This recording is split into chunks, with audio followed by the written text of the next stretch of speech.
Alright, we are live. 7/28/2024. It should be interesting, a lot to talk about. We'll talk about the Olympics and the rituals, the pageantry, the potentially manufactured outrage, depending on how you look at it. It just seems like there are these truth or holidays we can always depend on. Olympics, opening ceremonies, and Super Bowls.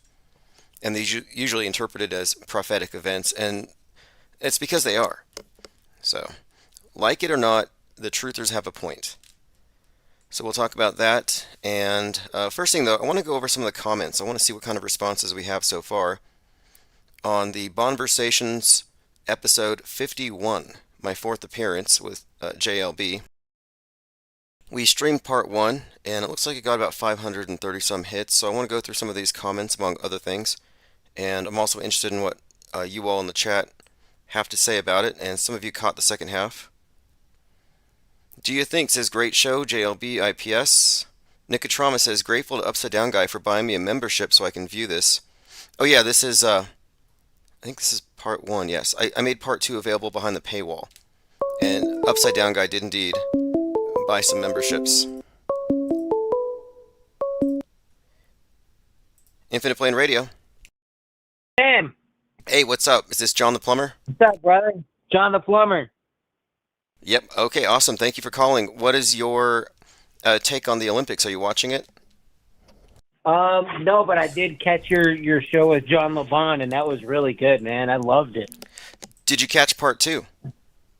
The one, I don't know, like the main screen is a big green screen, and it just says, it's the one that you did just a couple days ago. Okay, I don't know if it was part 1 or 2. That was part 1. It was great. I loved it. Man, John LeBon was like totally loving that you were calling it out, or us as a group. We've been predicting this thing for like a year. We've been saying a headshot, and then it happened, and it's just like, you know, like it freaks out other people that have shows and channels and all this. Like, I don't know. I'm it's not like it's my show, it's your show, but I feel proud to be a part of the group that we've been talking about this stuff for a while, and then it happens. It's like, and we all kind of like predicted it accurately. Like, yeah. I think you said like the right side, right? Like you predicted the side and everything. Oh yeah, we went based off of where the numbers are on the hat and other indicators, but this was a think tank conclusion. You know, here we are as a collective, noticing these narratives, recognizing how they manipulate the worldview of the average person through controlling media. I called up my relatives and I told them, I said, look, I'm brokenhearted. Like when I tell people I love Donald Trump, it's like the 13-year-old in me that loved Hulk Hogan. I knew it wasn't real, but I still like the character anyway. Like, to me, like, Donald Trump is just like this fictional character that says, hey, we're the best in the world. Who doesn't want to have like a dad-type character that says, we're the best, screw the world, and whatever? Like, that's like the whole message. It totally plays into everything that I want to hear from a politician. But when that happened, and then I saw the images, I was like, oh, that was another thing you called out too. You said that like it kind of like replicates that image from Iwo Jima, like where they're holding the flag. Yeah. I thought the same thing instantly. Like when I saw that, that's how I knew it was fake. I said it's too perfect. You had that instant association. Like maybe that whole incident was just CGI. We don't even know that any of those people were there. We don't know that Donald Trump was there. Like CGI could be that good now. Oh, you know how like everyone's saying like Joe Biden looked weird and fake the other day? I started Yeah. calling him that last image, that's CGI Joe. Like GI Joe, there's GI Joe and there's CGI Joe. That image was CGI Joe. So if there's a CGI Joe, that means that that whole incident that we saw could have been some kind of deep fake. And then I called up my mom. I had a little buzz going. I was probably drinking a couple beers. I said, Mom, how do we know that the whole Kennedy incident? What if we had deep fake technology in Hey, 1962? we did. We did. None of those people could have never even been there. That whole incident could have been just produced Okay. in a fucking computer. It doesn't have to be a computer. There was, quote, Photoshop before Photoshop, trick photography. Same with video. And a commenter here, Tom Wax Bottles Jones says, Hulk Hogan used to put his hand up to his ear as if to hear better. And now that I think about it, Hogan was at the RNC talking about his bloody head on his way to winning this this Hulkamania thing. And he said that Trump did the same thing with his bloody head about to go win the election. Their roles were reversed. Hulk Hogan was on stage then, Trump now. And when I heard them make that analogy, I thought, this is two WWE Hall of Famers kind of letting each other know, yeah, we both bladed ourselves on TV. So it makes even more sense now. This whole thing is scripted and rigged in WWE, and that Trump is a character because the ear thing. I mean, I think this has to be another example. This can't be a mere coincidence. What do you think? Definitely, it's like we're in a movie, and maybe only 1% of the population on the planet realizes that we're in some kind of scripted thing. I don't know if it's that we're in a digital simulation, or is it that just we're in an organic universe and everybody is programmed to like move throughout the world through their lives like a freaking predictable robot, and somehow we're like the only ones. Maybe not just us. There's other groups too. But I'm willing to bet it's probably less than 5%. It's probably only 1% of the world population can kind of see that none of this really makes sense. Well, And it's playing out like a movie. there's a couple of things here. One, I think you're right about it. Only a small percentage have seen through it, but this is not new. Generally, though, when people say the world seems fake, what do? They reach to religion and spirituality, and they look beyond the world. And so I think a lot of mysticism and religion even is there to get people to give away their power to some fantasy instead of recognizing how the world is truly manipulated. And in this case, there was deep faking before CGI. And I do think we're in a simulation, but not physically. Mentally, we are. Our mental construct of the world is a government regulated sim that we all agree to. It's the hive mind. And only a very few number of us have ever even, like, I would say less than 1% are opting out of it. And probably even less than 1%. And the number of programmers can only be about 1%. And none of them are fully in the know. Big YouTube channels now are saying like freaking Joe Biden is Jim Carrey. We've been saying that for like at least a year, 2 years. We've been talking about like how all these actors. It's to me it reminds me of that one series that was on Amazon a couple years ago where they're like all raised into like this thing, and like the guy's going out and he's killing all the people that escaped. Which one was that? It was Utopia. It almost feels like we live in a world like Utopia, and all the people that we see are just like all bred in some type of fucking Utopia hive, and they're just all actors. And I don't know what the purpose of this is. To me, it feels like they're harvesting our illusions. Like if you don't have anxiety, they're gonna find a way to make you feel anxious. They're gonna find something that you're afraid of. Do you know who? And it just feels like they're sucking it out of you. Do you know who Jimmy Dore is? I guess he's a comedian. Yeah, I watch Jimmy Dore. I watch a cross section of all the channels on the internet, really. Okay, a few days ago, he was talking about how fake Biden looked, how he looked taller, and he brought out all these videos that showed hyper-realistic masks, and he talked about Jonah Mendez, how she fooled George W.H. Bush with one of these synthetic, fake. It's total bodysuit stuff that they used to have. That's the woman in charge of the disguises at the CIA? Yes. And I'm like, wait a minute. We were talking about this in 2020, and even before then. I put out a book called Deep Faked about how all of the talk about digital deep fakery was to distract us from the fact that we were already born into a deeply, faked world, and that deep fake tech has already existed. There are people on the world stage who don't even exist, but they've been in our face. Like we may not know. I mean, maybe Trump is 5 or 6 guys wearing a Trump suit and rotating duties. It's within the realm of possibility. So I see this guy talking about it. I'm happy for it. However, it's like, where were you, 5 years ago when it would have mattered, when it wasn't a total sea of irrelevance where now facts don't even comport. So I have this crazy idea, like maybe like I don't know if I've said this before. It just came to me, I don't know, recently.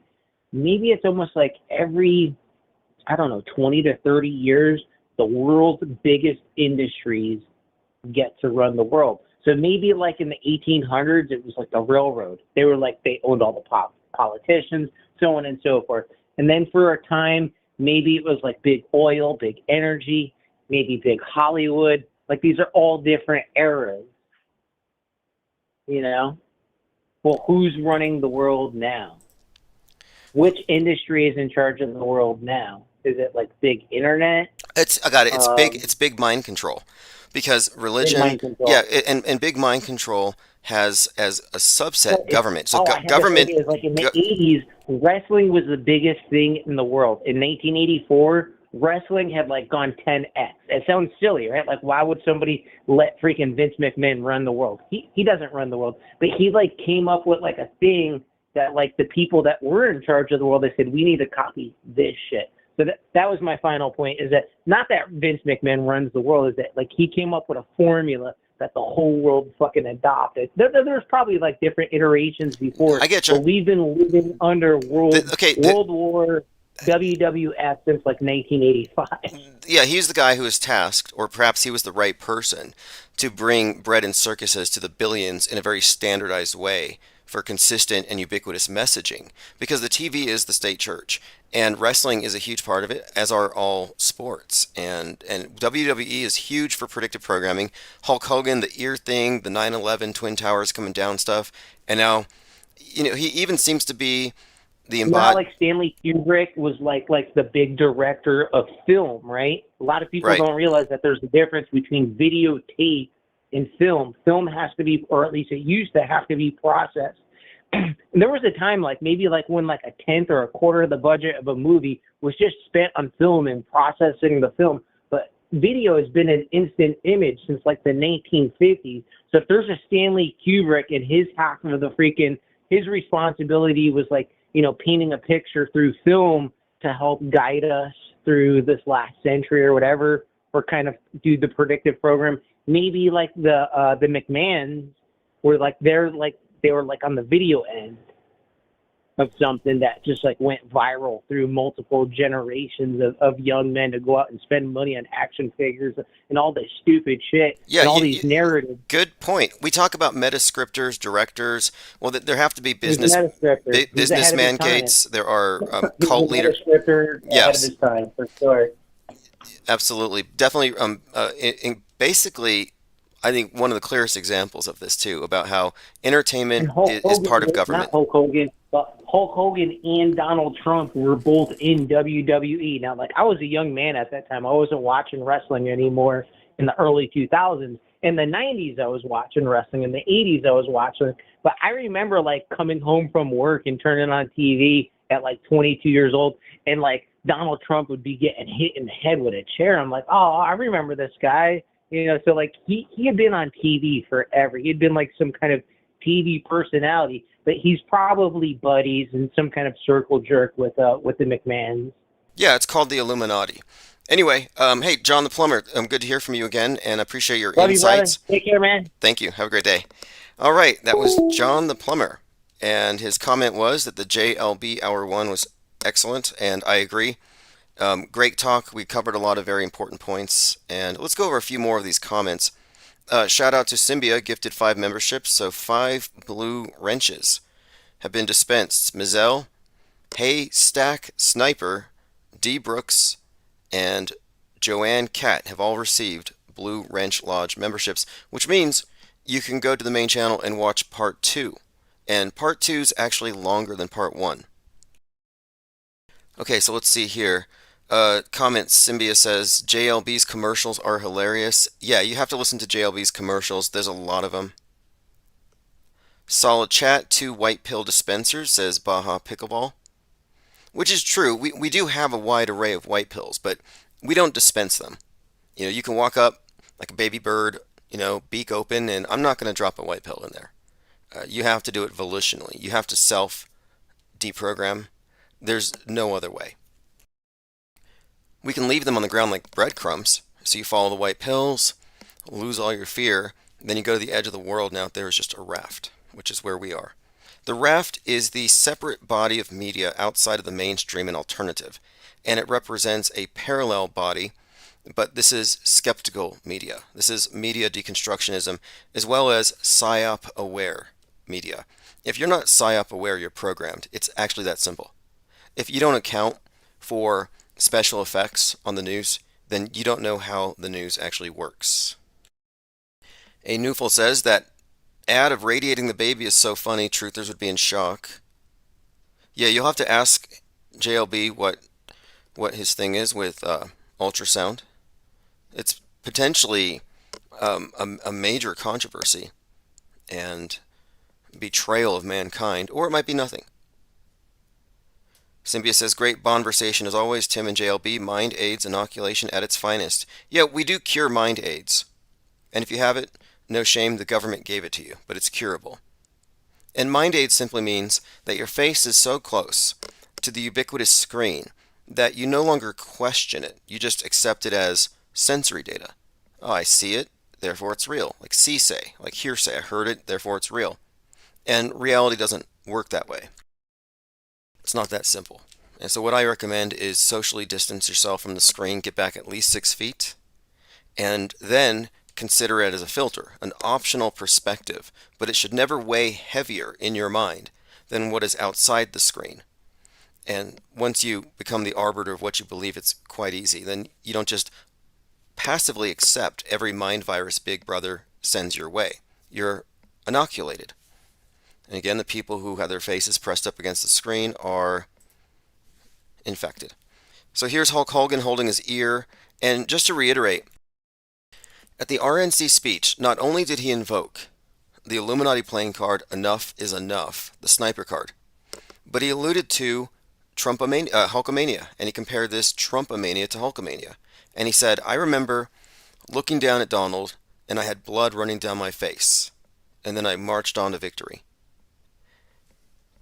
Then you compare it with what Trump did.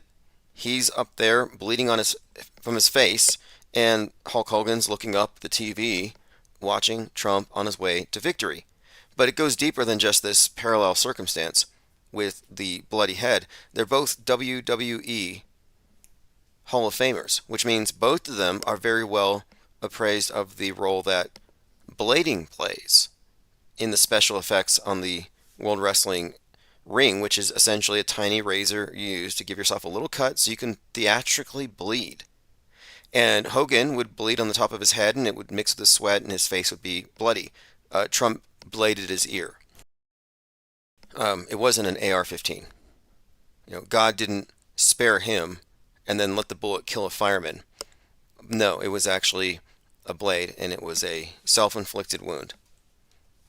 I don't even think it was like a blood capsule or a squib. I had pondered possibly, maybe, I don't know, if someone here is a MAGA, or you know one, squeeze their hat between the 45 and the 47.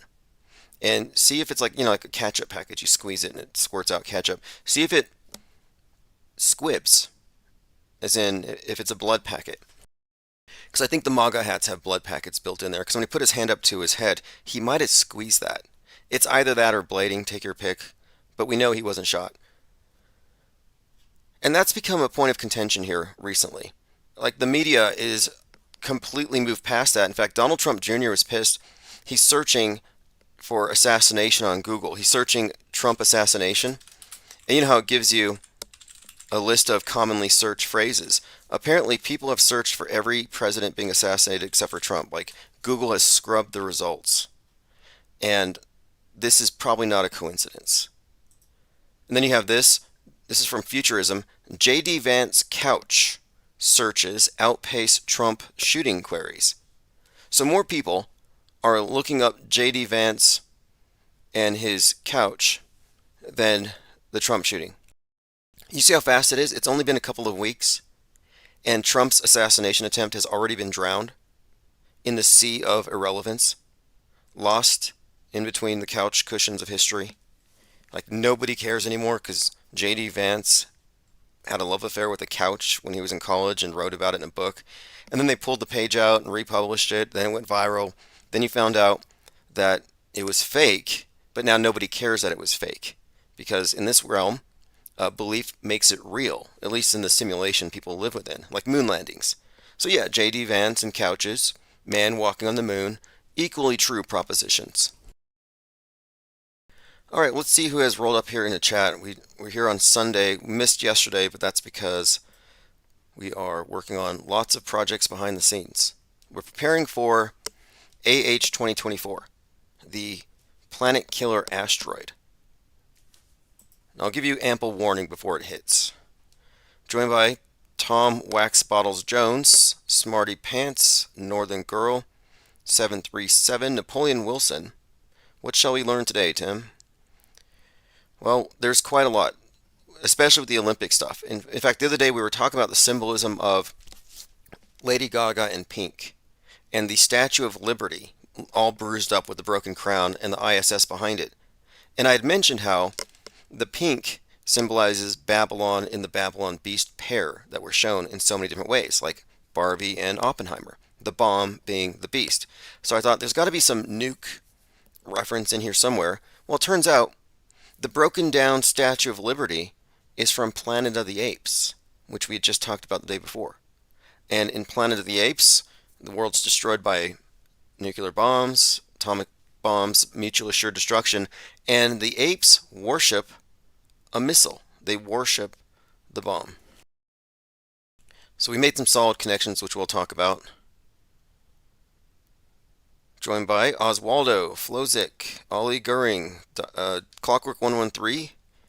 Thank you for joining. We have a few people here from DLive, Twitch, YouTube, and Twitter. We have a big following on Twitter for some reason. A lot of people tune in there. Jamitra 101 says right ear too. Yeah, the Hulk Hogan holding the ear. I think that's something.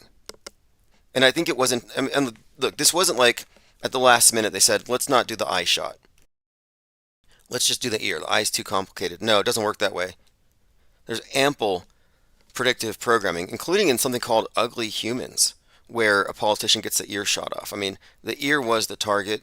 The predictive programming backs this up. Blood on the right side of his head. But by all indications, it's not over yet.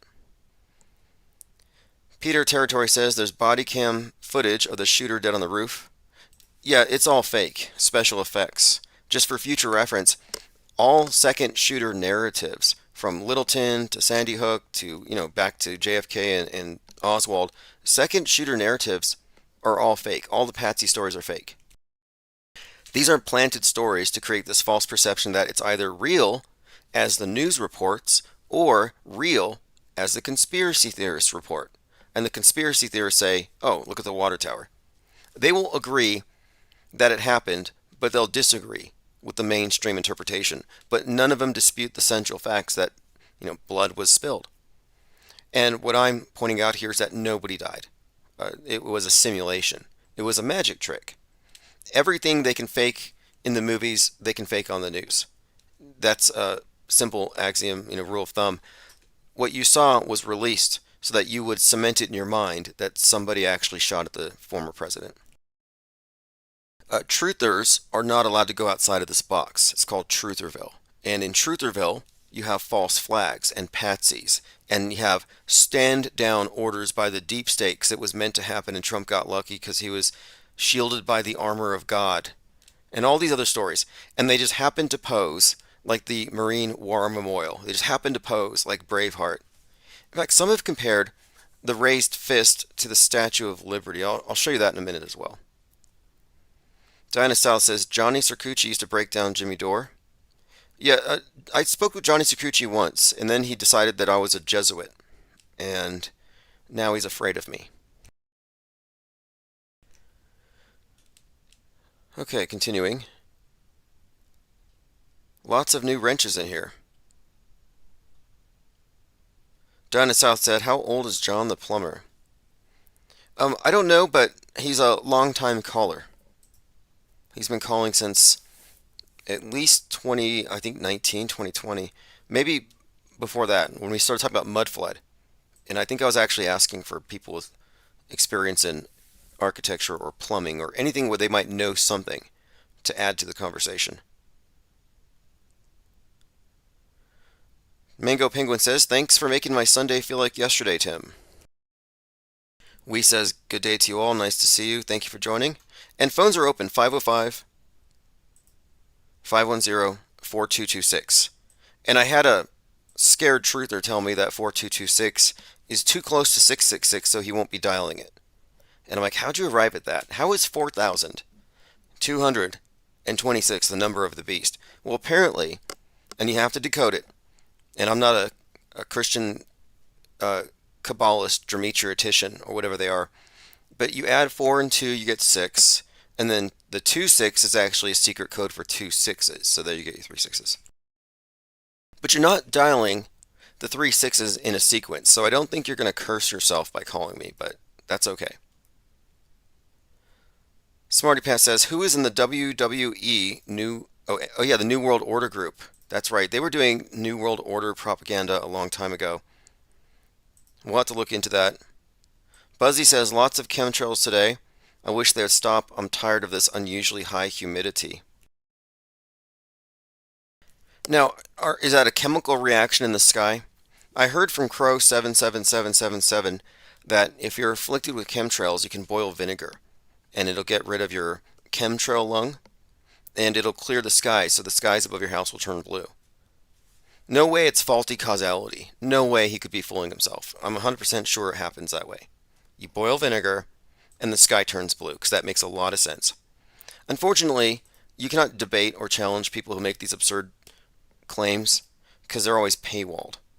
It's like if he wasn't hiding behind a paywall, I would say, hey, Crow 777, who has a slogan, "Belief is the enemy of knowing," is afraid to have his beliefs challenged, is afraid to confront the logical fallacy inherent in the boiling vinegar clears the clouds claim. By the way, 777 was obviously stolen from Aleister Crowley, and Aleister Crowley is the one who said belief is the enemy of knowledge. Another stolen quote. Why are truthers always stealing? Without attribution. Buzzy says, "Nah, chemtrails affect your brain, not your lung. See the rise in Alzheimer's and dementia patients." Oh, chemtrails are causing that. I thought it was longer lifespans. You know, if we all suddenly started living to 150, you would see all kinds of new afflictions that we never had the luxury to live long enough to experience. I think it's more likely a faulty causality, but I'm still skeptical when it comes to chemtrails because, well, they don't exist. It's condensation. The Incompletist says, "Lady Gaga, Gog, Magog." Okay, interesting point. Interesting point with her name. Also, she sang the national anthem dressed up like someone out of the Hunger Games for the she sang for the inauguration for Biden. The whole Hunger Games thing. And do you remember the President Snow? The president in the Hunger Games, played by Donald Sutherland, just recently died at 88. A lot of weird connections with Donald, 88, Trump, and so we were looking at this. We even looked at that, the death of Donald Sutherland, as predictive of whatever's going to come to Trump. Although it could easily represent Biden, who was kicked off on Ice Cream Day.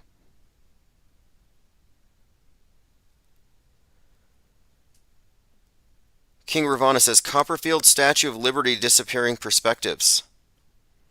Yes, yes, magic shows are an important thing to think about when you're considering news, because the magic shows only work if you're in your seat, because it tricks the observer, because it's designed to. You know, you're in the seat getting only one perspective and working with that. As long as you're in your seat, you're not going to be able to see through it. Now, you know it's a trick, though. And here's where people get media wrong. You know, you go to a magic show, you see him pull a rabbit out of a hat, a quarter out of a kid's ear, he chops a lady in half.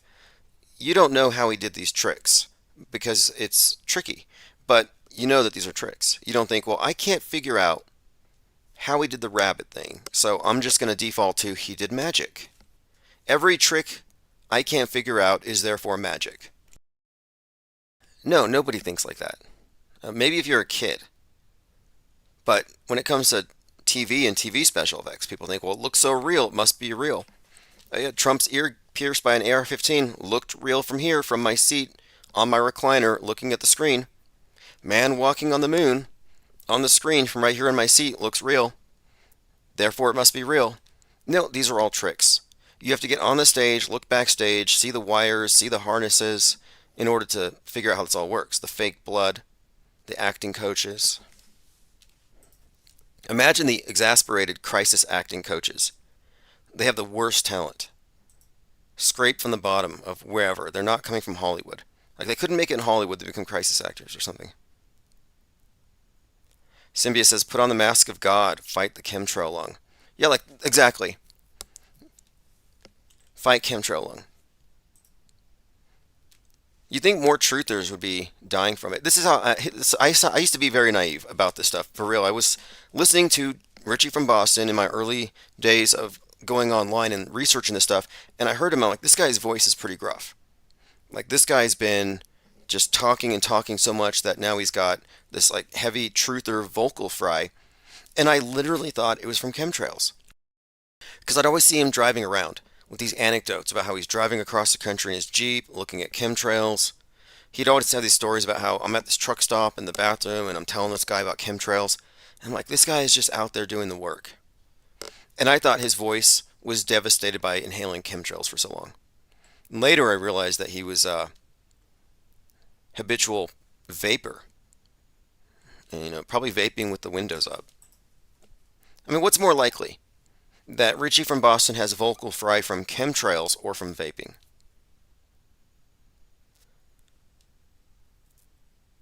Napoleon says, before you dissect the Olympic ceremony or Trump, what do you expect of Fetzer? Yeah, Fetzer's going to be live tonight on Fakeologist, and I plan to be listening to that live.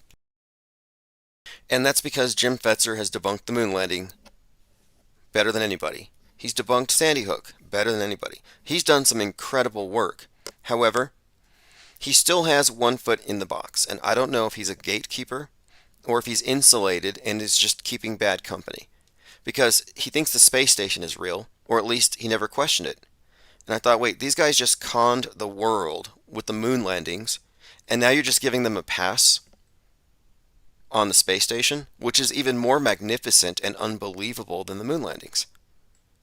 So I think that's kind of questionable, and I want that addressed. Hopefully we can get an answer.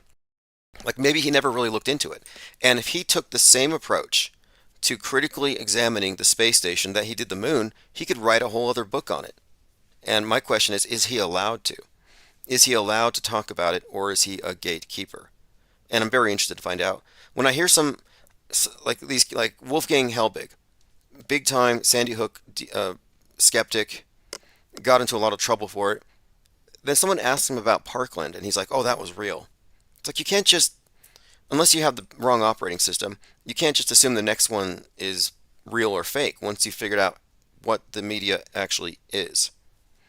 Similarly, Fetzer realized that the Trump shooting was fake, but his conclusion isn't that, oh, media is fake and this is mass mind control. No, he thinks Trump faked it. That Trump found out the deep state was going to try to assassinate him, so he faked his own assassination attempt. Which makes zero sense and doesn't address the voluminous predictive programming going back decades. Like we are reverse engineering the narrative, the historic personage we call Trump, the character, at a different level than truthers are. And a lot of people are in that area. That is their blind spot, and there's no helping them. You can give them some white pills, but if they don't want that, they won't take it. If they want to believe the skies are poison, 5G towers are scary, and nukes are real, then you can't help them. It's voluntary. It's the entertainment is genius in this whole system because the programming, the mind control, has been made so entertaining that people voluntarily entrain themselves with it. And the entertainment entrains you to the news cycles. Like 1984, it's this horror story. It's like, well, they're going to put cameras everywhere. Well, now people put cameras everywhere on their own. Privacy is not a thing. privacy is worthless. They use some kind of Edward Bernays mass mind control, some perception management, and they adjusted everybody. The hive mind now no longer values privacy. If you look at the trajectory of things from 9/11 on, you do see the erosion of it accelerating. After 9/11, everybody started carrying a cell phone. Before that, I used to hear people say, I don't want to be tracked. But after that, of course, you want to know where everybody is in case there's a big deal. And then you're like, yeah, okay, the TSA can palpate my thighs because I might have a bomb in my pants. So we gave that up. They can see what's in your clothes. They can use the body scanners. So now they can see beneath your clothes because your privacy at that level is a threat to society. So we ceded a little bit of privacy. So now we're all naked to one another because we might be bomb carriers. But we agree to this. Then 19 years later, it's like, well, that's not enough. It's not just bombs. You might actually be carrying a dangerous, deadly pathogen, a virus of some kind, so we need to know your vax status. So they bring up this idea that we might need to monitor people based on what's in their blood. So that can no longer be a secret. It should be public knowledge. What's your status? And people flaunt their status with their masks, their adherence, their complicity, or their resistance to it. But what they did is they started to destroy privacy, where now your medical status is now something that is of compelling interest for everybody to know. And they're not even done yet. Because now it's like, well, you can't fly unless we make sure there's no bomb in your pants, nothing in your blood, and no bad memes, no mind viruses. What's in your browser history? What have you been tweeting? Are you on Telegram? Because these things also need to be known to everyone. So they're going deeper and deeper, and they're at the level now where the mind virus has been accepted as a thing by the public. And once they accept it, they can have a mind virus pandemic and shut down the internet. That's Disease X. It's going to be a mind virus. Just like the movie Hot Skull, where they lock down society and everyone can't come out until they put on earplugs so they can't catch any mind viruses because they all have, again, mind aids. All right, we're joined here by Cubstar from Twitch. David Hazel says, hailing around headstones for your vax friends is a heavy burden. Right, hauling around. Anyone else have any comment about things that never happened? Trump talked about Elvis at his rally yesterday. Interesting. Trump did say the only celebrity he never met was Elvis. And I pointed out that when he walked on the stage of the RNC, it was a mirror image of the Elvis comeback special with a big Elvis behind him. And you see his reflection on the floor. Same with Trump. They made these Elvis connections on purpose. Diana South says, wear a ribbon to support those with chemtrail lung. I would do it. We should come up with a chemtrail ribbon. If anyone has an idea, I would produce those. I would wear it. Busy56 says, you got to check out Veep. Selena the Veep becomes president at the end of the incumbent's term when he resigns and loses the election. Wonder what will happen with Kamala. I kind of think based on DMZ, Civil War, and even Wheel of Time going back on Netflix, but more recently, Betty Pearson and Fallout, there are a few examples where it's pretty clear to me that she was up next. And I had said as much when I saw the spot of blood on the foosball Trump character in Fallout. It's one of the things I talked about JLB on that conversation. And if you want to hear part 2, you can become a member here, or join at Patreon, Infinite Plane Society, or go to johnlebon.com and become a member, and you get a ton of content. A lot of these conversations, that was number 51.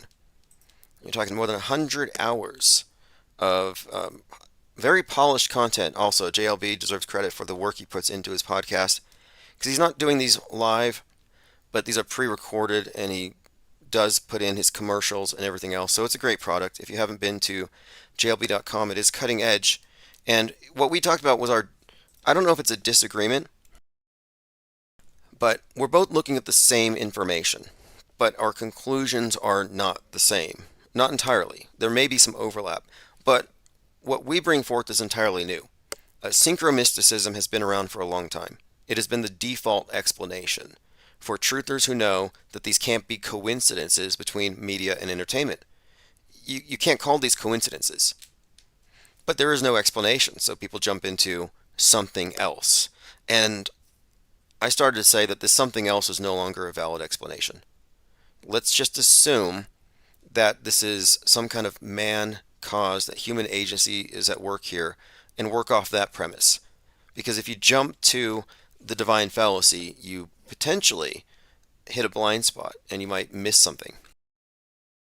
And our take on it is that predictive programming, concurrent, and reinforcement programming are all part of a continuum, and it's the standard operating procedure of synchronizing entertainment and news. So the synchromystics are right. It is synchronized, but it's synchronized by man, and that's because they're synchronizing your mind to the news, the dreaming mind, the subconscious, with your sentient right-wing logical mind. I mean, your right brain logical mind.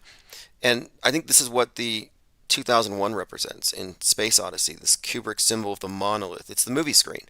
So what they have done is they have merged the movie screen and the fantasy world with the quote real world. And this is how we were able to ascertain that Robert De Niro's appearance at the Trump trial had a greater level of significance. And from that, we were able to draw out a very blatant piece of predictive programming that I think cements it that we are right in our analysis, because we were able to predict it would be there because we understand the structure, and it was there. We're like, look, Robert De Niro, Trump derangement syndrome outside of the trial. In his movie from 2010, he's basically playing Trump getting shot at for ripping on illegal immigrants at that exact moment. And that's what Trump was talking about when he was shot at, illegal immigrants. And it turns out the shooter was on Gab, ranting about how much he hated Trump's immigration policy. So you have 3 solid hits there. And it goes deeper, but De Niro's character had a lot of significance also because, like every other Trump trial, you have these Joker connections, Batman connections. Well, he was in the Joker movie. He gets assassinated on TV. And even weirder, that movie's based on Taxi Driver, in which he's the assassin. And the movie inspired Hinckley, John Hinckley Jr., to shoot Reagan and Brady, who died on 8/4, 33 years later. It's a story. And we're just going back and looking at it as such, and we're consistently vindicated. The Incomplete says, is chemtrails a divisive double bluff? Yes. The reason for chemtrails is this. There's a bifurcation in the mind war that keeps the two sides polarized so they can be played. And the players are the programmers. I'm not played. The only winning move is not to play, the movie War Games. So from our off-world stage perspective, we can see it very clearly here. And what they have done is they have introduced this God construct, that your behavior pisses off God, and it's going to destroy you all if you don't modify your behavior, as per the priesthood, who boss you around with the force of government, because, of course, they represent the rulers. So you're told that your behavior is going to kill us all, so modify it. Pay some taxes. Tithe. And this is a construct. It's a dynamic they introduce. So the Old Testament story is your wickedness is going to bring about God flooding you. So you have the flood myth. And that's very compelling. A lot of people are like, we don't want to be judged by what you guys are doing, so shape up. So it's part of this system of authoritarianism. At a very deep level, this is all based on fear-based mind control. But they've reiterated the same exact Old Testament myth for this godless religion of scientism and nascitology. They've just called it climate change. But the premise is the same. Your wickedness is going to bring about the wrath of Gaia. So Gaia is a God construct based on the Old Testament God, at least as far as his wrath goes. And another element to this is that the right wing clings to the traditional views and Christianity and the biblical worldview. So to them, sin is the problem. That's why they're so outraged at the Olympics. Oh, you're going to cause a flood. Your wickedness. This is Sodom and Gomorrah, they're saying. The right wing has the moral pandemic, and they have the old archaic concepts of sin. The left wing laughs at that stuff because they have their new science-approved God construct and climate change, a neo-eschatology, again, backed by science. So you have this new concept of a judgment, this new concept of sin, and the old concept, and they're always clashing. And each one rejects the other's God construct. But they both agree that man's destroying the world. One blames government, the other blames private sector. Infinite Plane Society. that man's destroying the world. One blames government, the other blames private sector. Hey, how are you doing today? What up, though? Thank you for calling. I gotta turn this one off so I can hear you. What's going on? Just catching up on the last week. We missed Infinite Plane Saturn Day, but I'm going to cover a few things. Have you been watching the Olympics? Okay. I have my 2 cents about that. Basically, a lot of people are comparing that opening ceremony to the Last Supper, but it was actually a depiction of a Greek mythology story that involves some blue man. I forget the title of the story, but it's not depicting the Last Supper, even though everybody is insistent on making that comparison. I'm glad you brought that up because and I mentioned this before because they said they're mocking Christianity, and I said, if anything, the worshippers of Dionysus should be offended because the Christians appropriated all of their iconography, and this was a representation of Dionysus, the wine god. Well, that's and the comment that I'm leaving on most threads that are debating this was the Last Supper and how could they mock God? Well, my thing is having a Caucasian picture of Jesus on your walls. Isn't that also mocking Jesus? You would think so. You would think so. Yeah, I would say so. It's a favorable comment. I mean, people are kind of scratching their head to it, but then they're like, well, I mean, because like it's like an oxymoron. You're using this as an example for an attack, but you probably have a picture of Jesus, a white Jesus, on your wall right now. And my thing is, as an African American, no, knowing that Egypt is in the continent of Africa, that's mocking Jesus. I see your point there. Do you feel like the outrage is manufactured? Because I'm suggesting here that they're triggering the right wing on purpose, that it's manufactured outrage, and none of them are really that mad. But what do you think? Oh, I sincerely agree with you. The manufactured chaos, I believe there are rooms of people who are sitting at computers and are just employed to create, distinction between two arguing groups, which right now is the Republicans and the Democrats, the Trumpers and the ones who are in limbo because they don't know what to expect. But Kamala, they totally flipped the script with Kamala. So, my whole theory with Kamala, we got to understand that the infrastructure has already been set for her to succeed with the cop cities and the AI operated prisons. So it's like she can dictate from afar when we're moving into an AI society where you're going to have less people interaction. You're going to have heavy government, but we ain't going to see nobody in government. Everything going to be scanning this and scanning that. The doctor lines are going to be long. And I mean, it's going to be utterly chaos. I heard someone say today that the manufactured depression that's basically on the fringe, which was planned for Trump, has now been swung to Kamala. She's going to be the one to take that burden of the economic fall and us changing into, digital currency and all of that. Interesting. Her being a woman, we can't exactly, the whole gender thing affects the way one will respond, the way one will comment. You know what I'm saying? So it's the trickery that they're using at this point in time with us being so emotionally invested. You know what I'm saying? We're all being bamboozled. Everybody. I think you're right on target, and you're right about this. This is interesting, too, to consider that the handing over the power to AI or giving people the impression that there's a higher authority than man that we can trust, that is a big part of, I think, what we're seeing right now. They want people to think human governments are incompetent. We need to rely on a higher power. And AI is being introduced to the masses as some kind of a higher power. And it's just a ruse. It's just an oracle.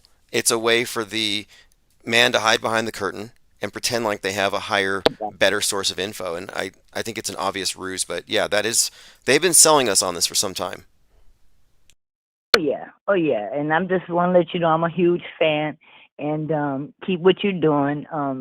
You are a great mind, and I love Infinite Plane Society. Okay, thank you so much for the call. Appreciate it. Have a great All Sunday. right, peace.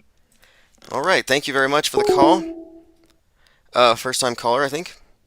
Listen to this. Police Department trio claims ties to Knights Templar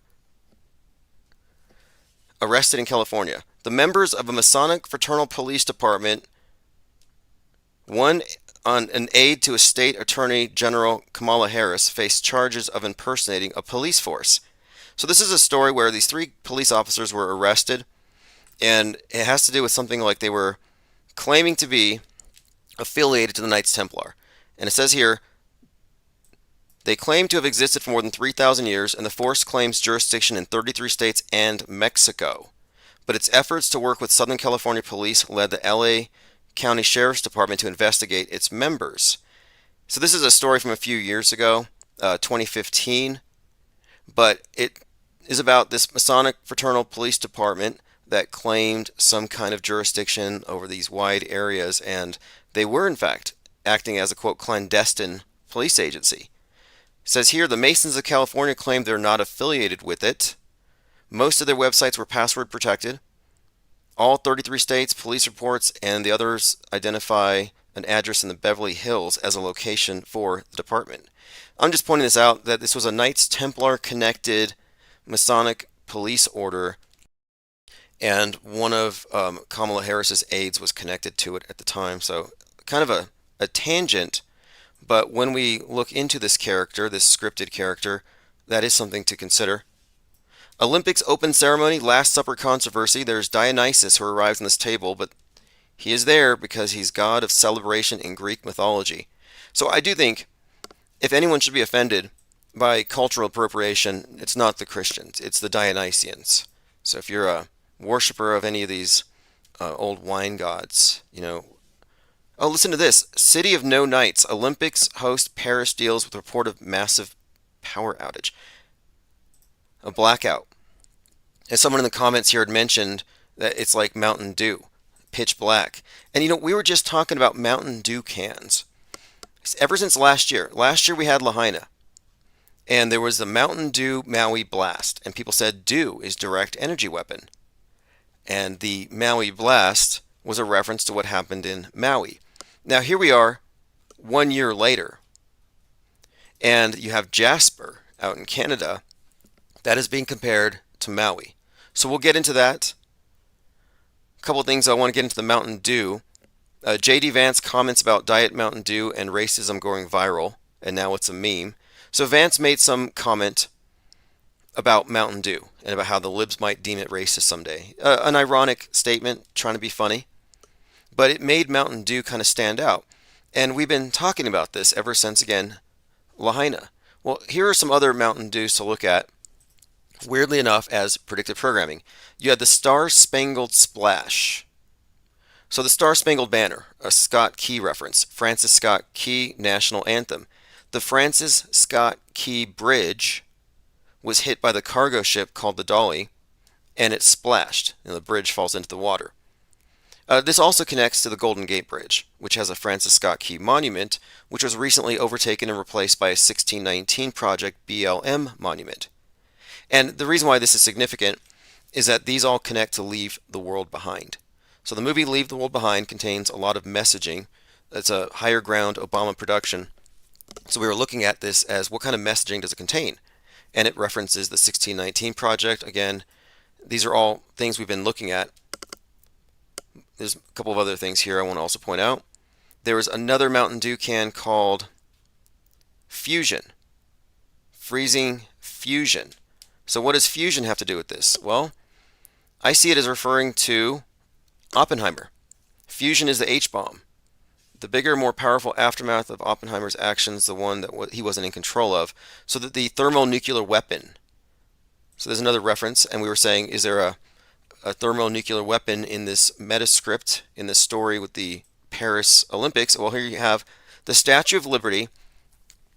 We talked about this the other day, and she has a broken crown, and her face is bruised up. It's just a busted up Statue of Liberty. Well, it turns out a couple of things. One, the other Mountain Dew I was pointing out is called Liberty Chill. So Liberty Chill. And if you look at Liberty Chill's logo up close, the Statue of Liberty's crown has fallen off. So Liberty Chill as in a freeze, like freezing, like a lockdown. Like if there was a mushroom cloud, if they Oppenheimered someplace, let's say Paris for example, we would all lock down. Liberty would chill. Moreover, the reason why the Statue of Liberty is banged up here is that this is from Planet of the Apes. And Planet of the Apes takes place in this post-nuke apocalypse world far in the future. And then what's more, the Planet of the Apes, they worship something called the Alpha Omega bomb, the largest atomic missile manufactured sometime in the late 20th century. And this is one of the themes in the show. You can find how these apes are worshiping the Alpha Omega bomb. So again, a pretty straightforward nuke reference built into the Paris Olympics. Then we have the blackout. Again, Mountain Dew's weirdly predictive. And there's quite a lot more. We've been behind. It's been a few days. Meet this. Now this ties into what the caller just said.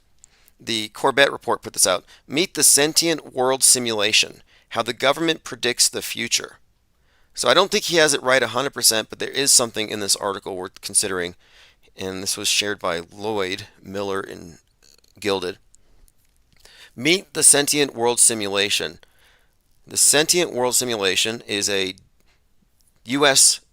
Defense Department thing they revealed.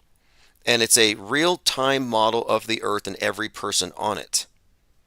So it's not just a model, like a physical or a replication of a physical globe spinning in space, but this actually has the people on it, everything moving around. So it's the weather, it's the people, it's everything. It says, this is Greenwald saying, Glenn Greenwald, this was the mindset that in 2002 led Bush to dredge up John Poindexter. They worked for defense contracts and dredged them up to start the program they called Total Information Awareness Program. Now you may recall Total Information Awareness, and its logo is the all-seeing eye shining a beam on a ball. So that's not an Illuminati playing card. It's not from a movie or a video game. It's actually the Information Awareness Office. It's an interesting article. I'll share a link to it. But the idea here, he says, is, quote, if you have nothing to hide, then you have nothing to fear, which is a rallying cry for those who are too afraid of questioning governmental authority to speak out against the surveillance state. The answer, of course, is that the question implies that the agencies tasked with carrying out the surveillance are above reproach and would never abuse that power. I would say it's far worse than the Corbett report suggests here, that they might be able to predict the future with this perfect model and manipulate us. I'm suggesting that they've already mastered this technique. We already live in their simulation. They've already created it. It's the media itself. Because the media is, and if you look at it as a unified field, as a monolithic influence, it's an immersive illusion that is, in fact, the power elite's selectively curated worldview. It's their sim that we are plugged into. And by we, I mean everybody but us. So it's worse than he thinks. But, the truthers are always behind. They're 8 years behind or 6 years behind figuring out about hyper-realistic masks.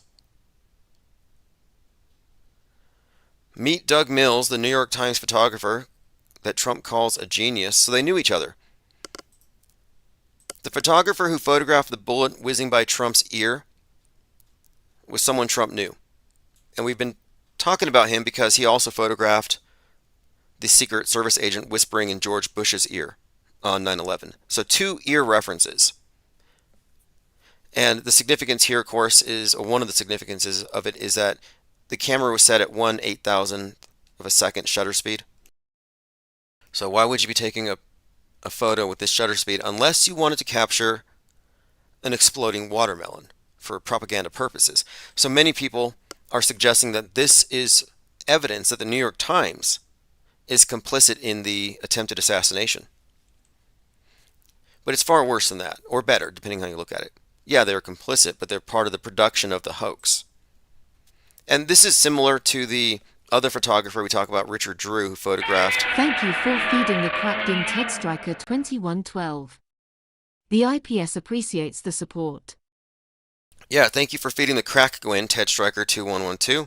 The IPS appreciates and really thrives because of all the support we've been getting. It's been accelerating this summer, and we're just going to make it better. By better, I mean worse for the world stagers and their infrastructure. They're going to have to ramp up the damage control. And I don't think they can bottleneck or contain or misrepresent or in any way co-opt auto-hoaxing the MSM. They can't take skepticism and ruin it like they do everything else. It's unco-optable. In fact, it's like a banned thing. I'm surprised they haven't labeled skepticism as a form of hate. Cubstar says, aren't the police a Masonic fraternity anyway? Yeah, probably.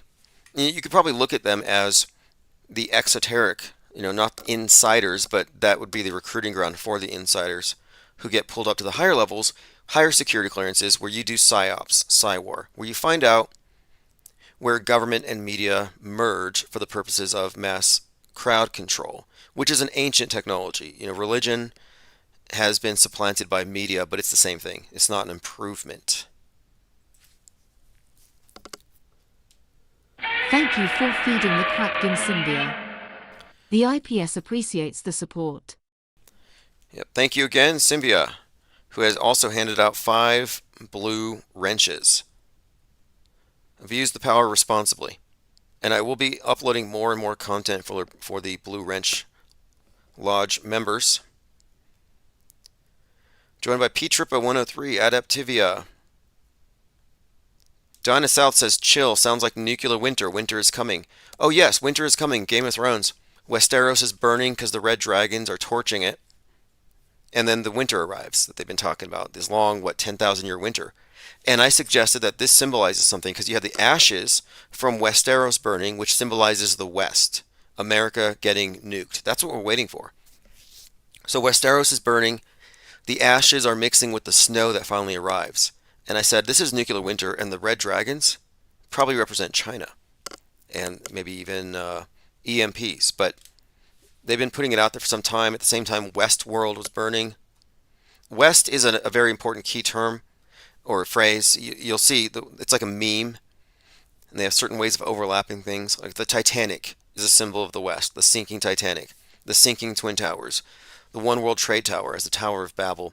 There's so much communication going on, and most of it is subconscious. They don't need your approval to program you. They just need you to not pay attention. Like being programmed is the default.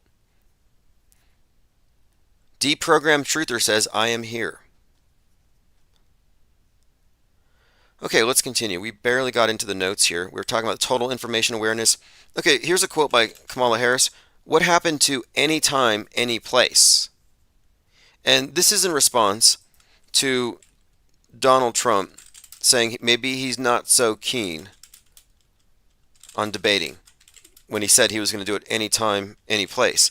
Well, it turns out that the Illuminati playing card we keep referencing, enough is enough, the one that even Hulk Hogan referenced, says enough is enough.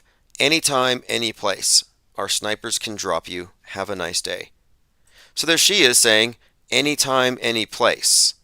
Hogan just said, enough is enough. These are memes that do in fact connect to this game that is being played. Okay, moving on here. So the Statue of Liberty is buried in the mud, and this is a reference to the Planet of the Apes by a French novelist. Then you had a reference to the trip to the moon, where it has a bullet hole in the moon's right eye. That's also a French film, so it's referenced here. The mutants believe they owed their existence to weapons such as this, and they worship the missile as deity, the divine bomb. It's interesting that I've been saying for a few weeks now that people who believe in nuclear bombs worship them. that these bombs are a God construct. And God constructs, gods are used to control superstitious people. And they introduced a war god, a destructive god that can ignite the skies and kill us all if we don't give governments all our power. And how do you worship this god? You genuflect, you bow, you duck and cover. So when you're ducking and covering and facing the TV screen with the mushroom cloud on it, you're actually worshiping and groveling before this god. Please don't kill me. Please kill the other guy. Protect me. You're praying to this obelisk. It's an emblem of state power. And my contention here, of course, the white pill, is that it doesn't actually exist. It's not a viable technology. But that doesn't matter because the people believe in it and they worship it. And here you have the Planet of the Apes worshiping the missile. So it wasn't an original concept. I wasn't the first person to conceptualize the idea that we're all just worshiping this thing.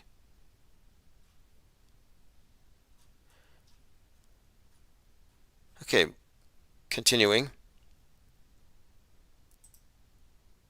Ryan Garcia says, taxes never stop. The 1,000 I make, I pay tax on. The same 1,000 will be taxed again. Every dollar is taxed. Just continues. Crazy system. This is Ryan Garcia, Mr. Me Too at Bohemian Grove. And Messy Charlatan said to him, somebody's got to pay the crisis actors black budget fees. Do you think that the Wayno Sextons and Robbie Parkers work for free? So you have a crisis actor who's complaining that he's being taxed. Here's something else. We talk about the sentient world, and I want to show you several scenes from 3 different movies. This is from Westworld. And in Westworld, you have this computer sim, basically a real-time world simulation, and they're able to manipulate it from without. Here's a scene from Hunger Games, same thing. A world simulation, everybody surrounding it. Here's a scene from Clash of the Titans. The gods are surrounding the world simulation, and they manipulate it from above and from without. And I think these are all descriptions of how things really are. That the programmers work on the program, and the program is the world stage construct that we all passively absorb through their programming, and they can add stuff into it. Hyperstitions, God constructs, Gaias, and nuclear bombs.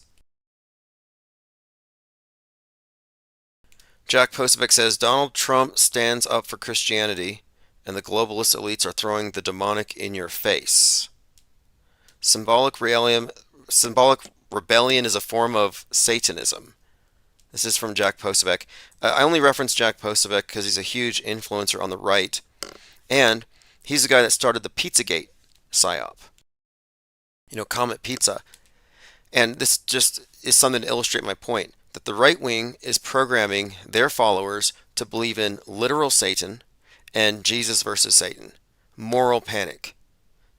The left wing is all about, pandemic panic.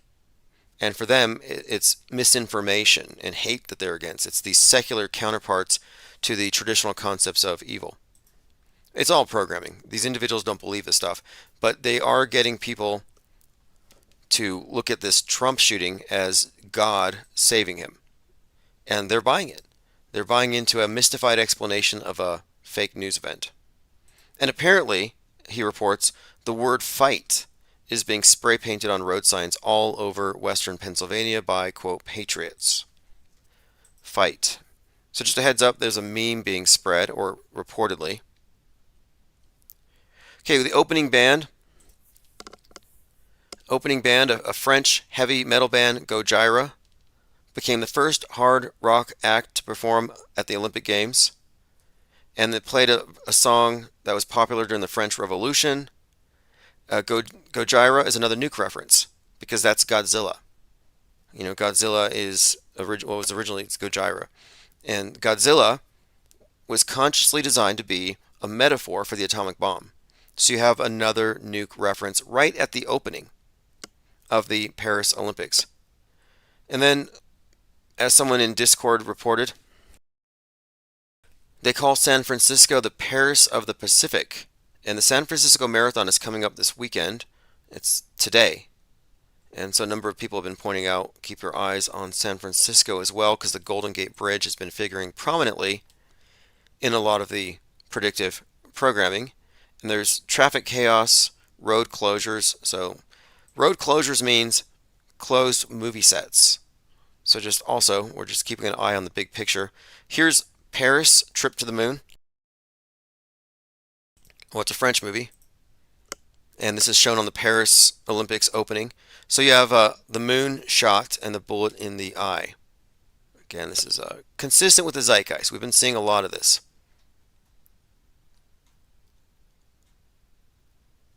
War for the Planet of the Apes cast on Trump parallels. It's, quote, unbelievable. So the other day I was talking about Trackdown, the 1958 episode that has Trump building the wall, and he's a charlatan. He gets arrested, and they drive him out of town. And how CNN were dumbfounded by how this 1958 TV show predicted 2016. Well, the cast of War for Planet of the Apes finds the parallels to the Trump administration unbelievable. And more recently, season finale of The Boys was augmented with a warning label on the front because the character that resembles Trump or is based on Trump, the Homelander, has a Trumpian-like situation. There's an assassination attempt, he's got blood on his face, he's smiling at the screen, just like Trump did, and they had to modify it. USA Today reports the iconic Brooklyn Bridge was hit by a crane. Now, what's the significance of this? Well, ever since the bridge was hit, we're talking about the Francis Scott Key Bridge. And again, national anthem, so it has connotations to America. And Leave the World Behind, which came out last year on 11/22, assassination date, and it contained a lot of predictive programming, including a prominent scene where a ship called the White Lion crashes into the beach. And that's a symbol, like the Titanic, symbolized America falling, but White Lion is a reference to 1619 and the first ship to carry enslaved Africans, and that's the 1619 project's basis for using that year as a starting point for this narrative. So that was encoded into the movie Leave the World Behind. They even had the emergency broadcast on the station 1619. So the significance here, of course, is the Francis Scott Key national anthem. You know, that bridge gets hit by the dolly. And then we find out that the Golden Gate Bridge has a Francis Scott Key monument next to it, which was vandalized by BLM. So there you have a connection. Vandalized by BLM. And the national anthem, if you remember, was a point of contention because you have Colin Kaepernick kneeling during the national anthem. Well, Colin Kaepernick was a quarterback during Super Bowl 47, which was the blackout bowl, where it went dark for 33 minutes, way before he started kneeling. And then in 2020, kneeling came back to us because BLM was kneeling after Derek Western chauvinism was kneeling on the poor, on the oppressed, on George Floyd. So we have this theme building up here that I'm pointing out, and it seems to be coalescing here because the Leave the World Behind ties in the theme of the ship, the Titanic, and the bridge being hit. So what is going on here? And a couple of things. A day or two before the Francis Scott Key Bridge was hit, the door from the movie set of the Titanic had just been auctioned off. So we were already talking about the Titanic being referenced again before this ship accident. But then at the same time, we're noticing all these things with bridges all of a sudden popping up, and also with falling cranes became a thing. So it's like, wait, bridges being hit all of a sudden, just like it was train derailments before that. And now we have cranes falling. So now we have a crane hitting the Brooklyn Bridge. The crane connections go deep to the whole nuke scenario, which we can get into here in a minute. But I also want to point out that the Olympics were preceded by a series of train incidents. And we had talked about how White Noise, a movie about a train derailment and a toxic airborne event, preceded the real-life train derailment in Palestine, Ohio. So we were talking about this, And now we have arsonists attack French high-speed rail systems hour before open ceremonies. Coordinated sabotage. There's a lot lining up here. And I don't want to get too far into the weeds here, but this Brooklyn Bridge thing being hit may have some significance because this was the bridge that you see destroyed in Leave the World Behind. And you see it in Leave the World Behind at 1 hour and 28 minutes. When was the bridge hit? When was the Francis Scott Key Bridge hit? What time? It was hit at 1:28. Let's see if I can find the timestamp on it for you. And then the movie, although the movie had come out on 11/22 in the theaters, it was released onto Netflix on 12/8. So the 128 was one of the things that we had talked about. That, okay, 12/8 release date on Netflix. Leave the World Behind will begin streaming on Friday, 12/8. So again, 12/8, and now let's look at Francis Scott Key Bridge.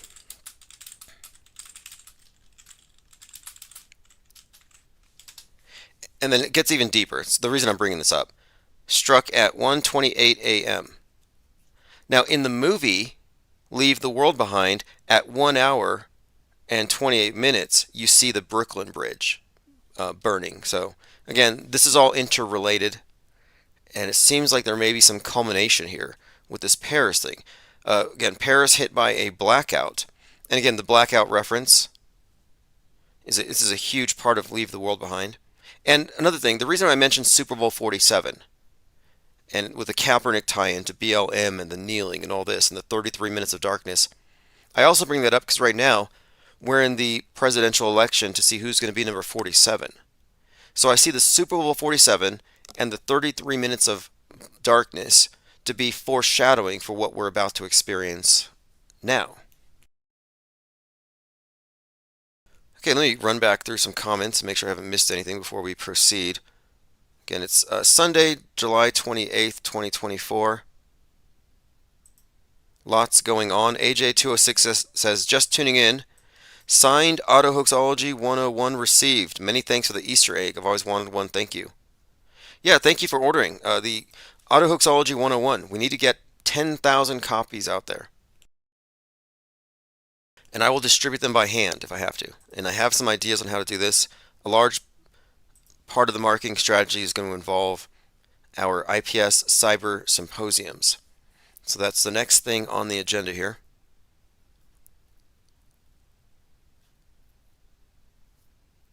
Tom Wax Bottles Jones says, the West is the best, get here, we'll do the rest, the Doors. Well, okay, we had Westworld, then we have Westeros burning, and then we have the Rust movie set, which is a Western, and we are correlating something here, because Westworld had this significance in this chapel, and then the Rust movie set, you had a chapel. It gets pretty, it sounds convoluted when you look at it, because we're talking about years of media, years of news and entertainment and propaganda just correlating. But when you see it mind mapped out, you can see how undeniable it is, that there is a deliberate, this is the main point, there's a deliberate synchronization between entertainment and news media, and we can prove this 10,000 times. Trump gets shot in the ear, Thine Ear Shall Bleed comes out, trailer for a major motion picture production, Captain America comes out with an identical scene, presidential assassination attempt, aligns in so many ways. There's every indicator here that we're looking at synchronized media. Everything, writ large. Unified field. Doesn't matter if it's news, political stuff, celebrity drama, comic books, video games. It's synchronized. There's an architect behind it. And people say, well, who is it? Who's behind it? And entry-level conspiracy theorists think that this is a Scooby-Doo episode. Well, we just find out who did it and pull off their mask and then just point at them. No, that's part of the story. You know, and there's this bifurcation in the Psywar. There is a political horseshoe, but it's there by design. It's the far right and the far left in this purposefully created dialectic where they can never reconcile. And each side scapegoats the other side. So the right scapegoats the left for the world being destroyed because geoengineering, secret government programs. And the left blames the right because of capitalism, consumerism, republicanism, killing the earth. So you have this perfect split where each blames the other for the big problems that don't actually exist. And who does the far right blame for controlling the world? Well, the further you go, they'll say things. They'll say, oh, it's the globalists. It's the liberal global order. They'll use these euphemisms. But if you keep digging, you find out that behind George Soros, behind globalist, what Alex Jones is really saying is the Jews. It's critical Jew theory. They blame Israel and Jews for the world's evil. And this ties in to the basic good versus evil, God versus Satan, Jesus versus the synagogue of Satan, this older worldview. And their scapegoat is that. That's at the core of it. But they can't both be right, because who does the left blame? Is the far left saying, oh, they're controlling no, they're saying it's whites. Critical race theory. It's systemic racism.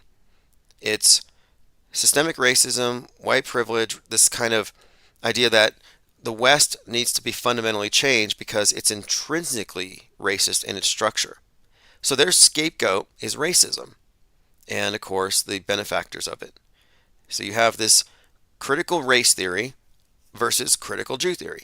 They each blame the other side, essentially, for controlling the world, or they each blame their own little scapegoat, and they each have their narratives that support this. Can they both be right? And I'm saying that no. That in all likelihood, these are both red herrings. These are both false explanations built upon a faulty premise that they build an entire ideology around. Whether you're a chemtrail truther or a climate change eco-activist, you're both operating on a false premise.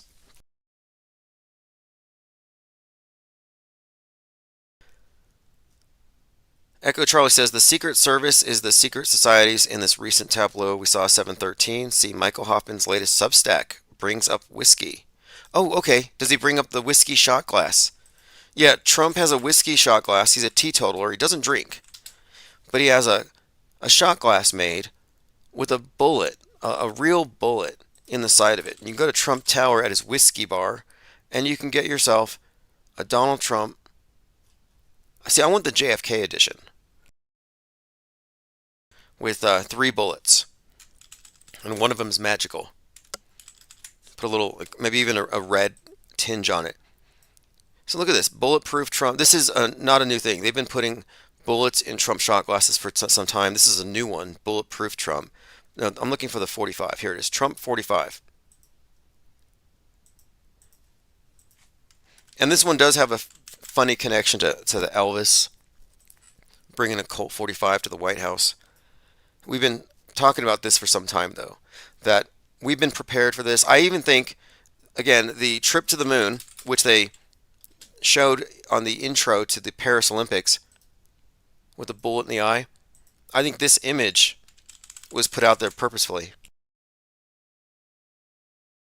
Not for the ear wound, but for what comes next.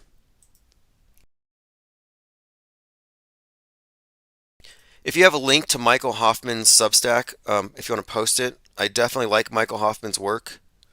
I read Secret Societies and Psychological Warfare. And he did another one, a really good one, having to do with the Unabomber. You know, Greta Thunberg's pen pal, Ted Kaczynski. And his Unabomber piece was about how the Unabomber's attacks coincided with Jurassic Park, the movie, and that there was some kind of messaging being sent. He called this a call to chaos ritual.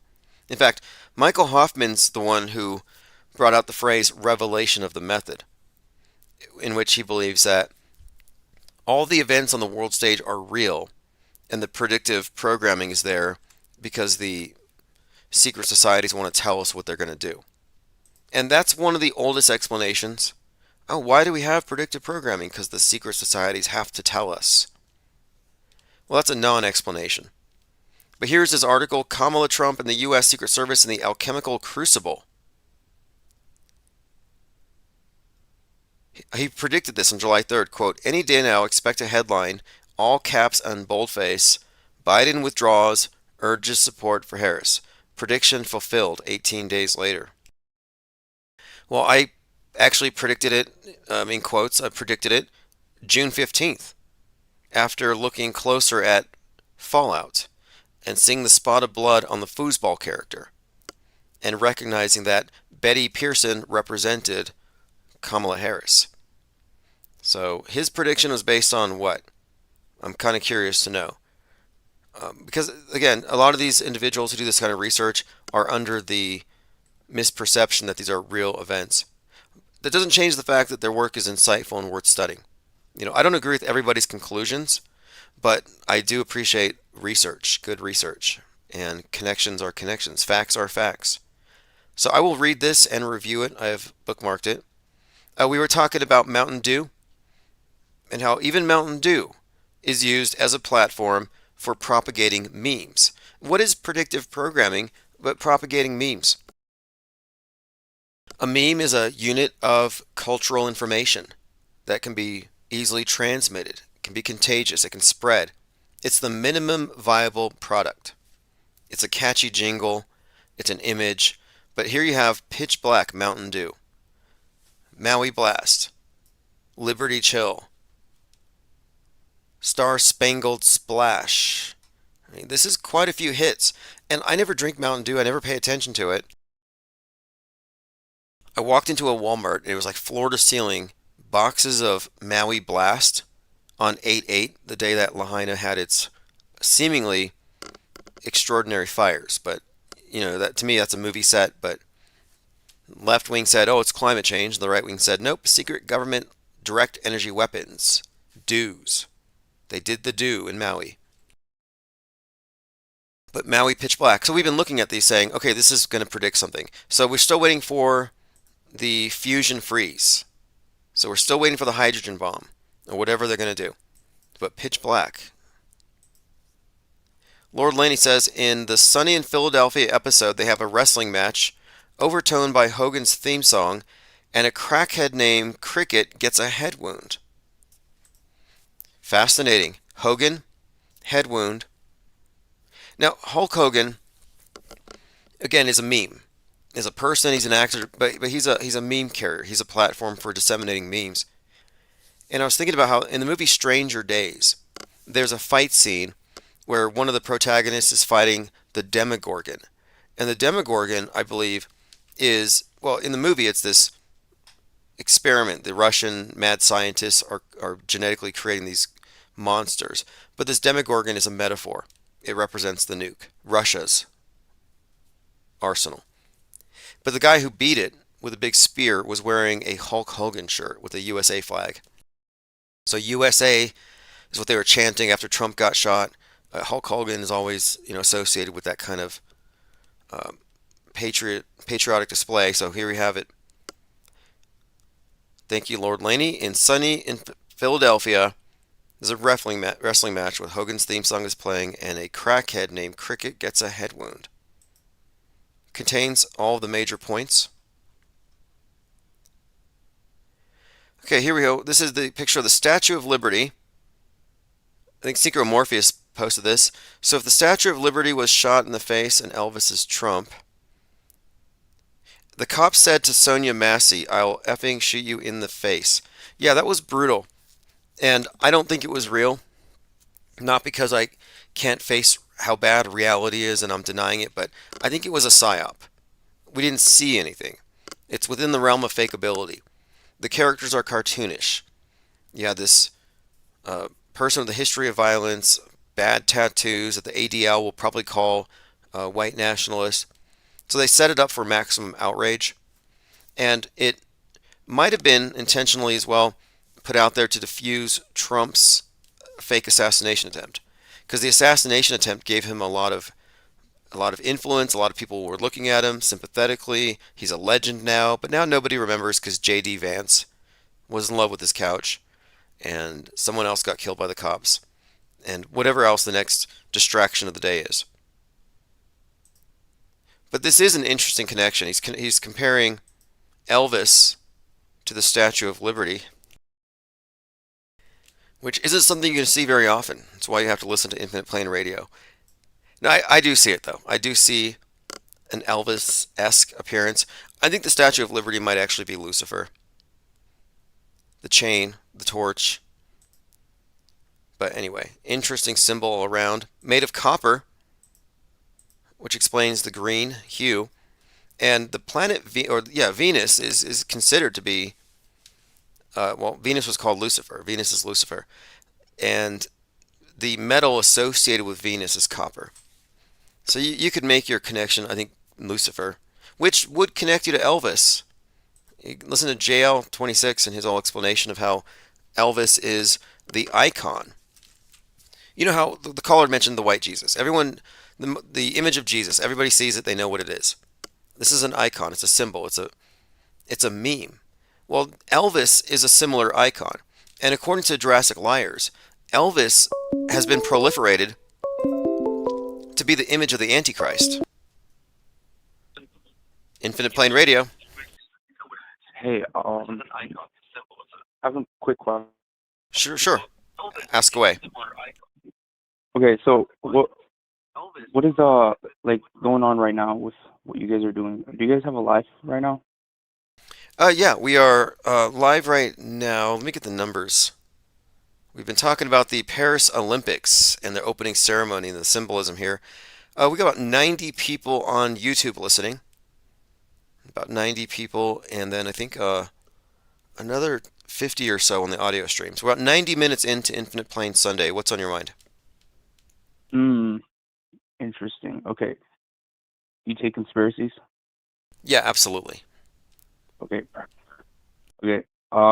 Yeah, the Trump assassination was definitely a distraction, and I'm pretty sure intelligence orchestrated it. That kid definitely did not try to kill him. He just innocent to try to do something like that, unless the intelligence were brainwashing him for him to do something outrageous like that. What are your takes? Well, I saw him on a BlackRock commercial, and I Okay. noted a conspicuous lack of any social media whatsoever. So I kind of walk away from it thinking that this is like one of these school shooters where it's an actor pretending to be a patsy who was used by the intelligence agencies so that they could do something and blame him and then kill him before he can talk. Scapegoat. Yeah, Hmm. scapegoat, exactly. I think he's a scapegoat, scapegoat, a fake patsy.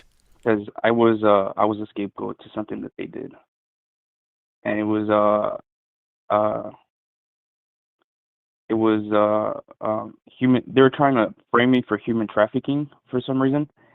Um, because I had bought nudes from this girl, and it turns out she was like 17 or something, and so Oh, wait, they were trying to say that. before you go on, I don't know if you want to say anything incriminating, but but anyway, go ahead. Just keep in mind. I Okay.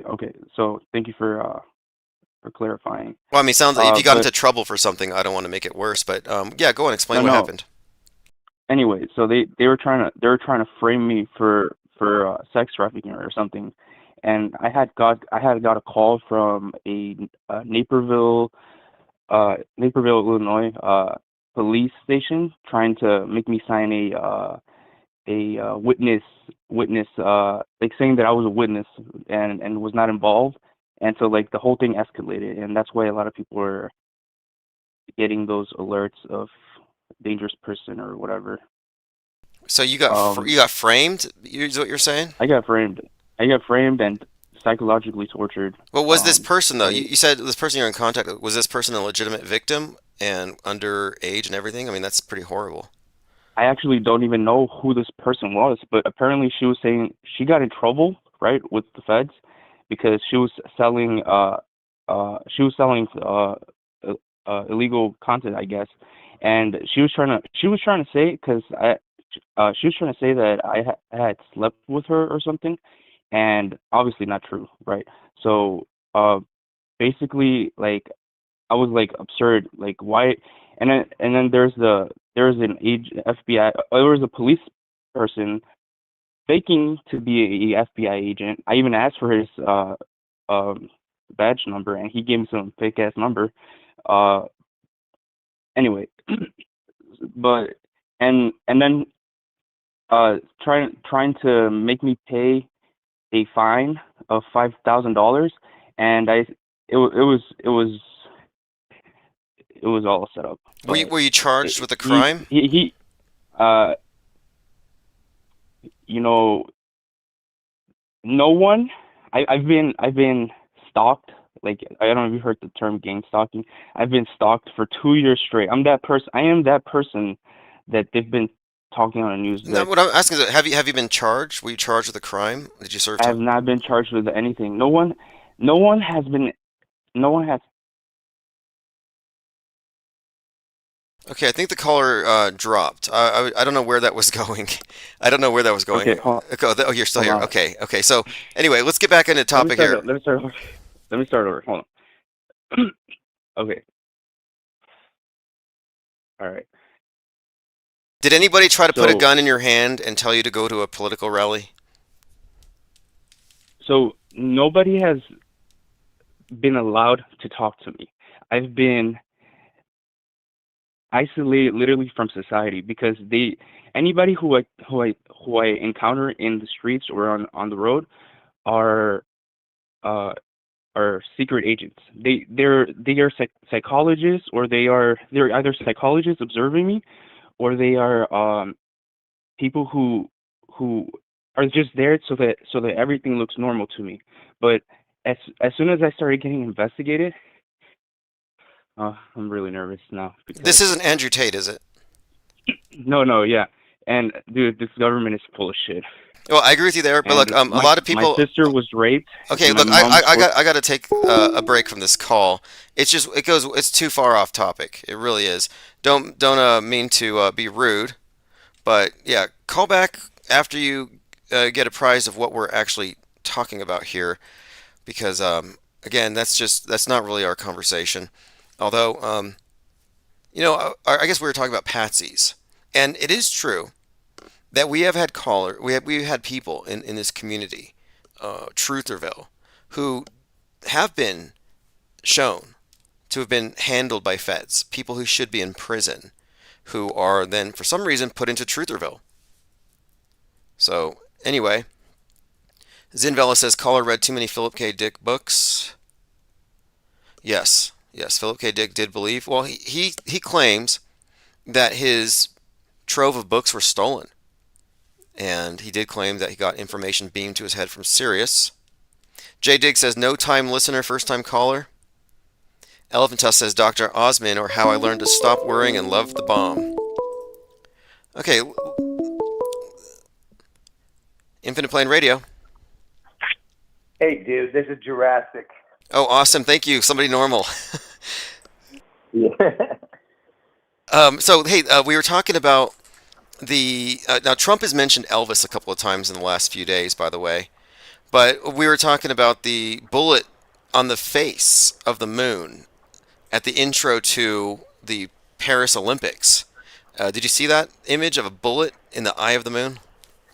Well, I missed it, but I saw somebody posted an image of it, and yeah, of course, it's absolutely predictive programming for Trump. Because remember, Trump put his face in front of the. You remember that image he did? He made that video of him going in front of the eclipse, the sun and the moon. Yeah, the eclipse video, which is hilarious, where Trump's face is eclipsing the sun, and yeah, the eclipse solar ad. Yes, I'll put that up on the screen. Coming up on a major fund. Yeah, and he was playing Elvis's intro. You know the Space Odyssey 2001.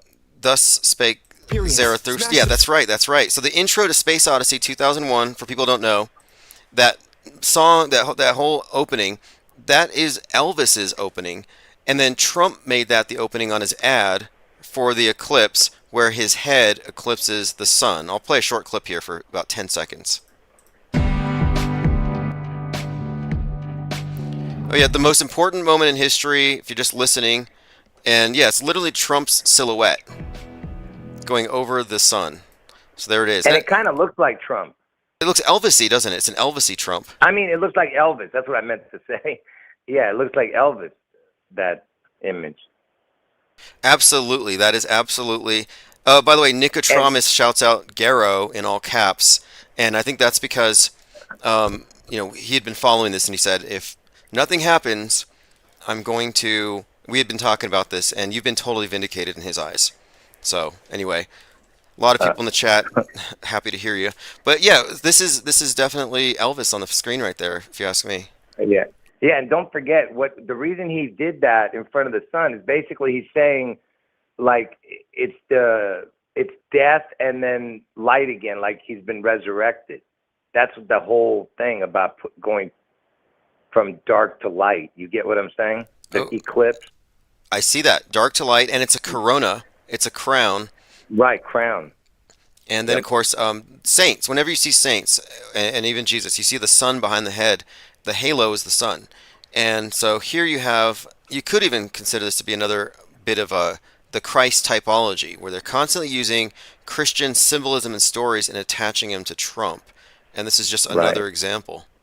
Yeah, and he played the Elvis because Elvis's concerts, he would come out with that 2001 Space Odyssey. And I told you that Washington's going to get struck on June 11th, Seattle, Washington, or the whole area of Washington, the west side. But and the guy who wrote that Sprach Zarathustra, which is the 2001 Space Odyssey theme, it was written by Richard Strauss. Richard Strauss is born on June 11th. Okay, okay.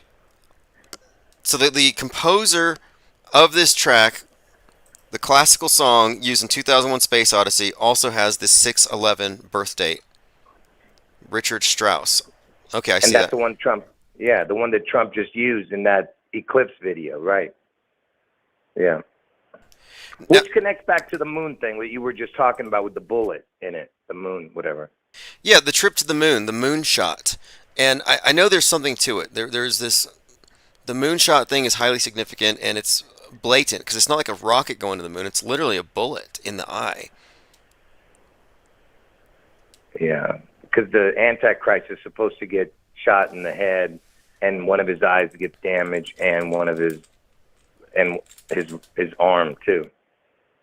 So we'll see. We'll see what happens.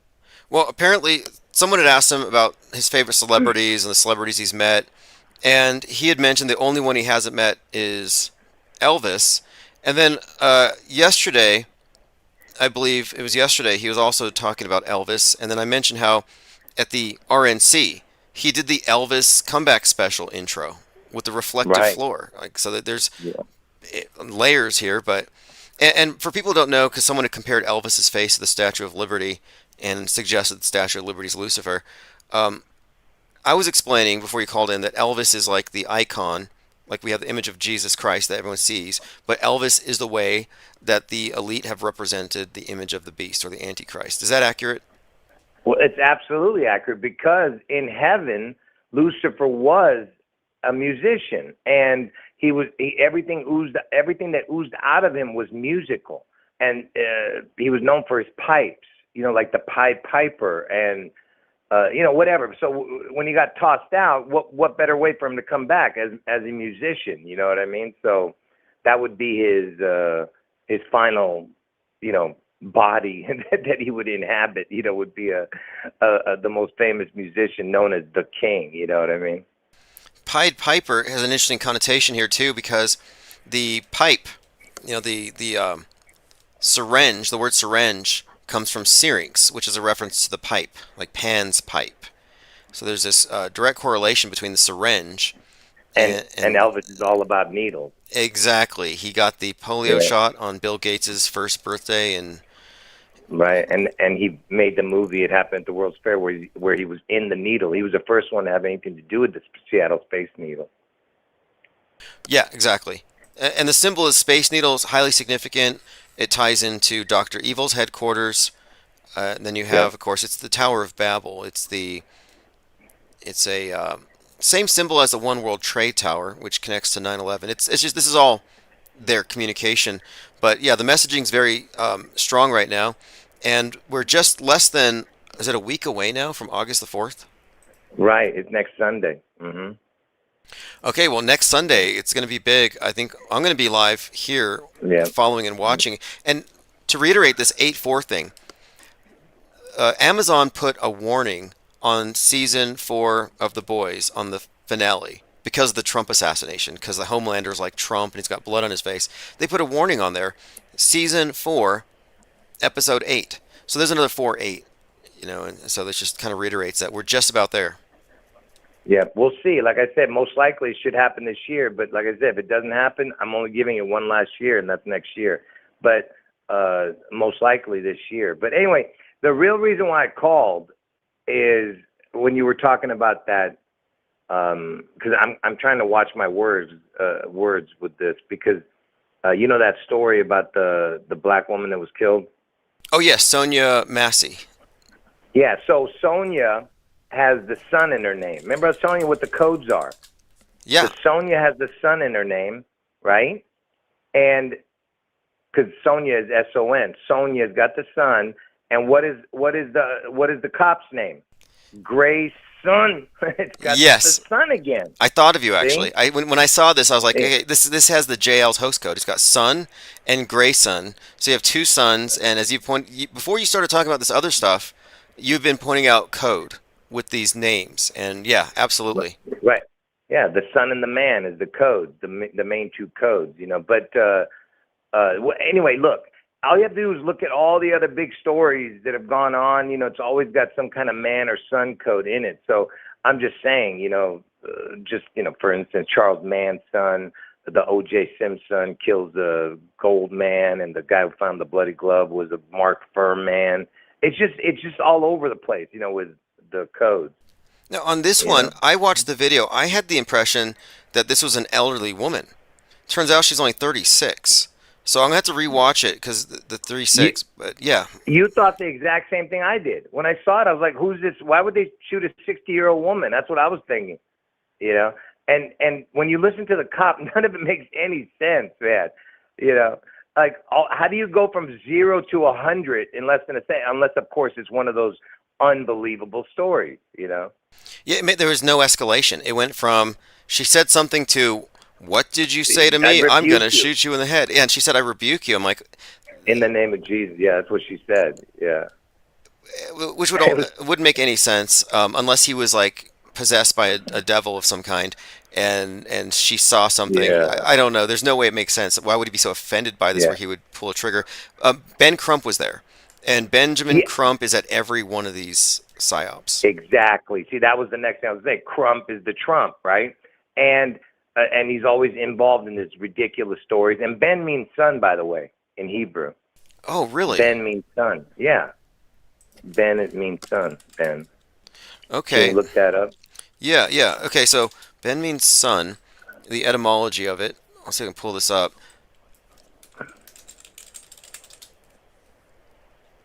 Fascinating. Exactly. Yeah. Anyway, so the point is that, have you looked at the family's reactions? Again, 0 tears. It's the same old story, Somebody's mom just died, or a sister or a family member, like 0 tears, man. Oh, yeah, they don't go through a grieving process.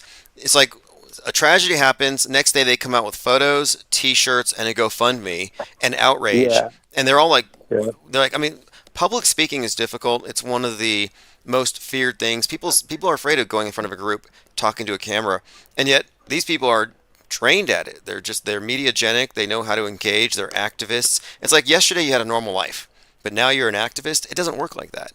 So none of it rang true. But yeah, it says here in Hebrew, the word means son. Yeah, there you go. Yeah. So it's just another. Yeah, it's one of those unbelievable stories, basically. So what else are you talking about? Yeah, I didn't really see any of the Olympics. So that's why I don't really have a comment about it, other than the horse. I saw the horse going across the water. Yeah, that was brought up. I think the main thing is, well, one thing, Kamala Harris said, what happened to any time, any place, referring to Trump backing out of a debate. But that happens to be one of the phrases on the Enough is Enough shooting, the Illuminati playing card. Yeah, she said anytime, right any place. Yep. Yeah, right when you said it, man. I just thought of that right when you said it. Whoa. Great catch. So that's... Oh, look at this. I'm watching a commercial. It says 2024 Jeep Fest preview, Toledo, Ohio, August 1st through the 4th. So, oh, wow. What is this? Yeah, anyway, go ahead. Yeah, this Ohio thing is big. And and the whole 216 code, because it was in Butler, Pennsylvania. B is 2, P is 16. And when I looked at the fallout, it was Betty Pearson or Brock Purdy. Looks like Lee Harvey Oswald. So you see a lot of this stuff. And then Butler, Pennsylvania. And there's this Yeah. article that said Butler, Pennsylvania is 42 miles from Palestine, Ohio. And Palestine's where you had the train derailment and it looked like a mushroom cloud. And that was preceded by the movie White Noise. But the significance here, the Palestine name, but the 42 miles between the train derailment slash mushroom cloud and Trump's shooting. And I thought, well, that's interesting because the Paris Olympics opened up with a bunch of trains being shut down. Well, I got one for you. I've shown this before, but I have to show it again one day. Check how far Manhattan is, or I'm not sure. You might have to do one or the other. Check how far Manhattan is from Seattle or from New York to Washington. Check the first one first, Manhattan to Seattle. Oh, Manhattan, Seattle, 42-hour drive. There you go, 42. Do you see that? Yeah, that's funny. Well, Yeah. and there's the fire in California was started by, they said, just a 42-year-old man decided to throw a burning car into a forest, and now California is burning. So the 42 is a huge code. It's a symbol of Saturn. I think it's also... Well, because Washington is the 42nd state, and Elvis died at the age of 42, yeah. Oh, yes, and the Space Needle, 42-second elevator ride to the 42-meter UFO at the top. Whoa, okay. Oh, yeah, that whole thing is encoded, built by the Pentagram Company. Yeah, that one is the big one. When I discovered that, I couldn't believe it. And when I discovered that years ago, man, I was like, you got to be kidding. The Pentagram Corp is the one who built it? Come on, man. And I told you the Space Needle equals fallen angel. The word Space Needle equals fallen angel in gematria. Exact same numbers. Well, the Space Needle is also next to this thing called the EMP.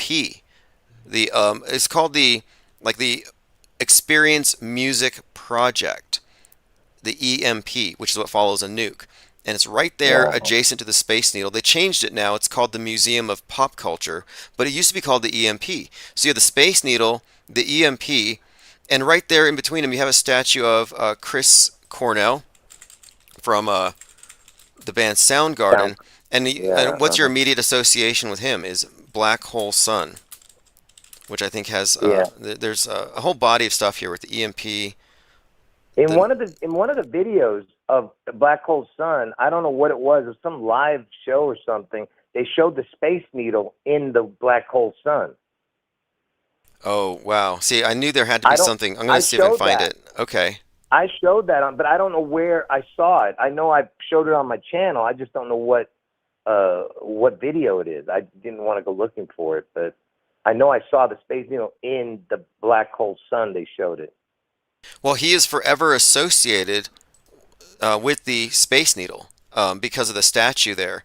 And I'm finding many images of him and the Space Needle in the back. So I think this is another purposeful reference of the Black Hole Sun.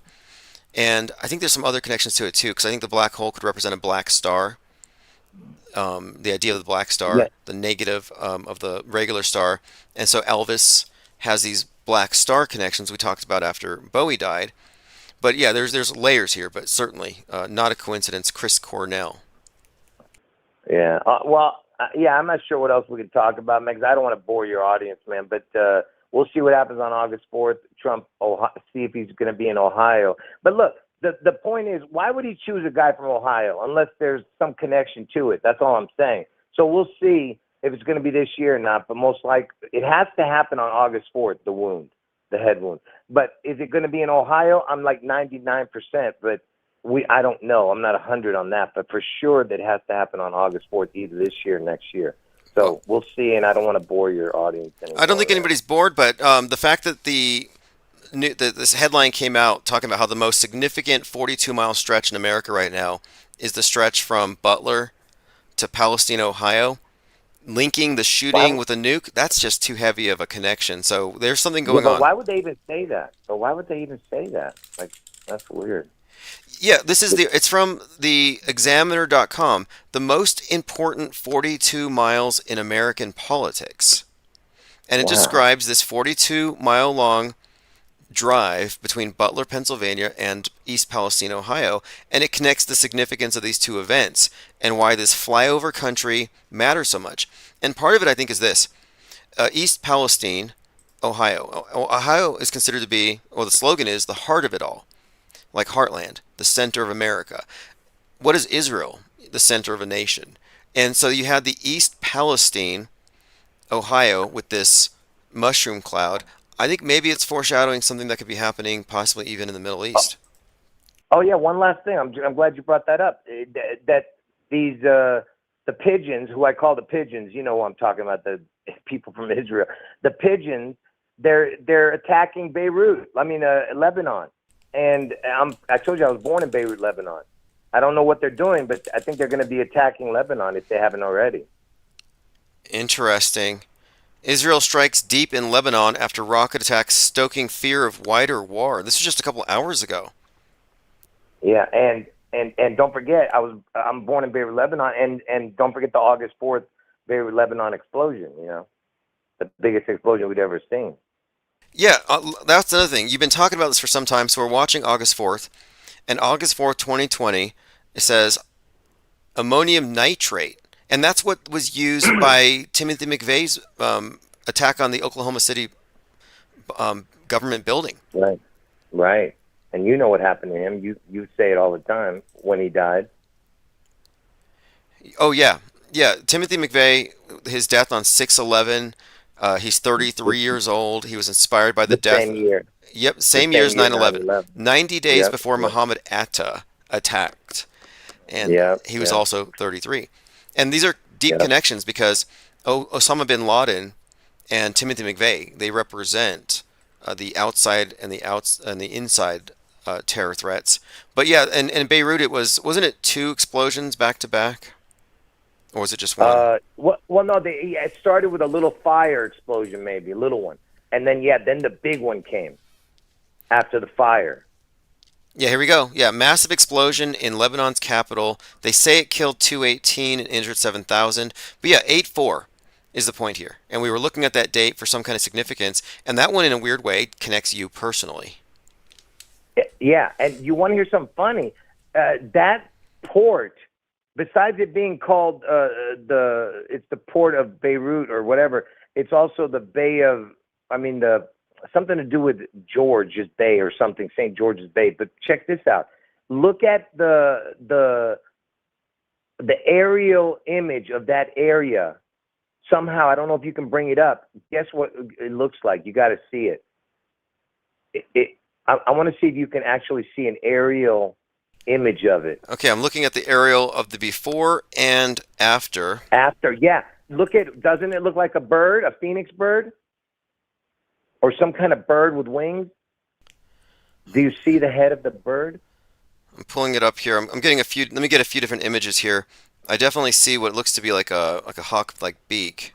Yeah. And it looks like wing. It looks like it looks like a head of the. Okay, I see it. I can see the American eagle in this, or a phoenix, you could say. Yeah, okay. That's what I'm saying. All right. And they built some kind of sculpture and called it a phoenix right after. See if you can find that. Some phoenix sculpture. Traumatic effect of Beirut port. Can the phoenix still rise? And let's see here. Lebanese artist turns the blast. Okay. Looks like they did create a statue. The artist was named Hayat Nazar, created a statue from materials that belonged to people's homes. So out of the rubble, she builds this statue, and it looks like a woman holding a torch. Oh, I didn't even notice. I haven't seen it in a while, the image. I just know it from when I showed it. Fascinating. I can't see your pictures. I can't see that because I'm talking on my phone. I don't see Here's what you're getting at here. So the artist who made this statue because of Beirut says her previous works include a model of a phoenix made out of protesters' burnt tents. So she's known for have created a phoenix sculpture, and then after Beirut, they had her make this statue with a torch. And check this out. There was an actress. You're not going to believe this. There was an actress who on the show, they were calling her Beirut or Phoenix, one of those. on some show. I wish somebody could remember. I have no idea. Was it orange? No, it wasn't orange. It was black. Was it? Is there any way you could try to look that up? Actress named Beirut or Phoenix. Man, I can't remember. Yeah, I'll see if I can. I'll see if I can find who this would be. There's. I remember you had caught a lot of fascinating stuff with the Masked Singer, by the way, and Oh yeah. you've done some incredible breakdowns there as well. A lot of it connecting Elvis, but also to the symbol of the phoenix.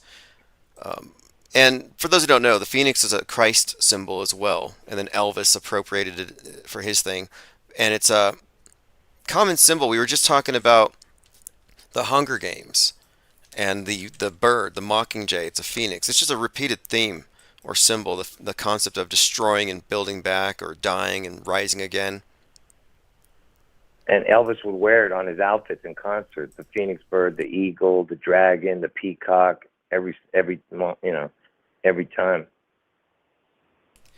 Now, someone mentioned something else too. J.D. Vance's name was originally Bowman, J. Dave Bowman, and that's a Space Odyssey reference, which we had just kind of talked about, the Space Odyssey intro song.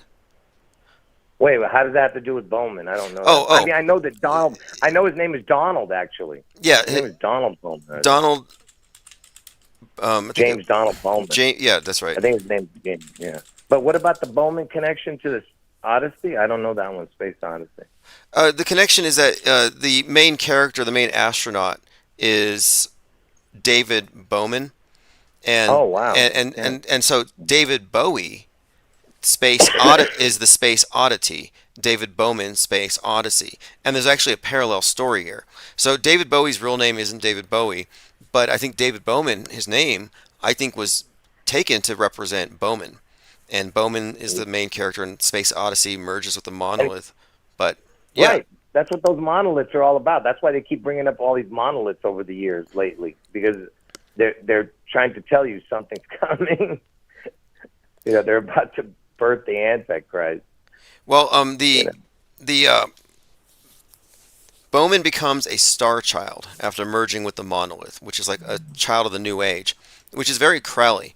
Elvis being a rock star, and then when Elon Musk sent that car into space, it had an effigy of David Bowie, and it was called Starman, which is an anagram for Mr. Satan. And as you know, David Bowie has the Elvis birthday, all kinds of layered connections there. Yeah, it's so perfect, man. It's like so perfect. And of course, Tesla is the word Seattle. I told you, it's the same letters. You just got to use it twice. Right. And David Bowie played Nikola Tesla in The Prestige, which I was trying to watch it and I was a little short on cash that night, but somebody had super chatted me, so I can finally watch The Prestige. I'm going to rent it because I know there's loads of programming in there, but David Bowie plays Nikola Tesla, which is another connection to that same name. Yeah, and Bowie. Yeah, everything with Bowie's connected to Elvis. Absolutely, the lightning bolt and all that stuff. Yes. Yeah, that's why when we talk about Elvis, we're not just talking about some pop star. We're talking about a living idol, an icon. We're talking about a historic personage attached to a human being on the world stage.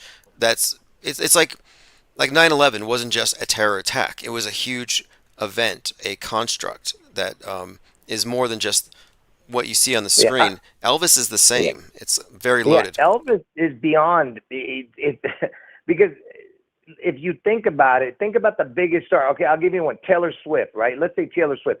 Does Taylor Swift have a statue of her in every city of every state in every country? Elvis has a statue in every city in every state in every country. There's not only Elvis impersonators, but statues of him. Yeah, and before Elvis, were there any celebrities who were always like cited after their death? Like, Elvis sightings were a staple of tabloid culture for a long time, but it's almost like they invented that whole game with Elvis. Because, and that's why his name is Liv, the anagram. Lives, evils, Levi's, lives. The point is, that's why you had the Black Lives all over across the earth, because they were putting Elvis's name out there. It subconsciously. That's subconscious. what they're doing. Yeah, it's a data dump of symbolism that your mind is absorbing whether or not it knows. I mean, I think our subconscious processes anagrams, symbols, Mm-hmm. it processes puns. I mean, look at dreams. And the study of dreams by like Carl Jung, all about how it uses puns and how words and images merge, and it's the dream world. And they communicate to the dreaming mind through targeted propaganda messaging. And yeah, we're picking it up.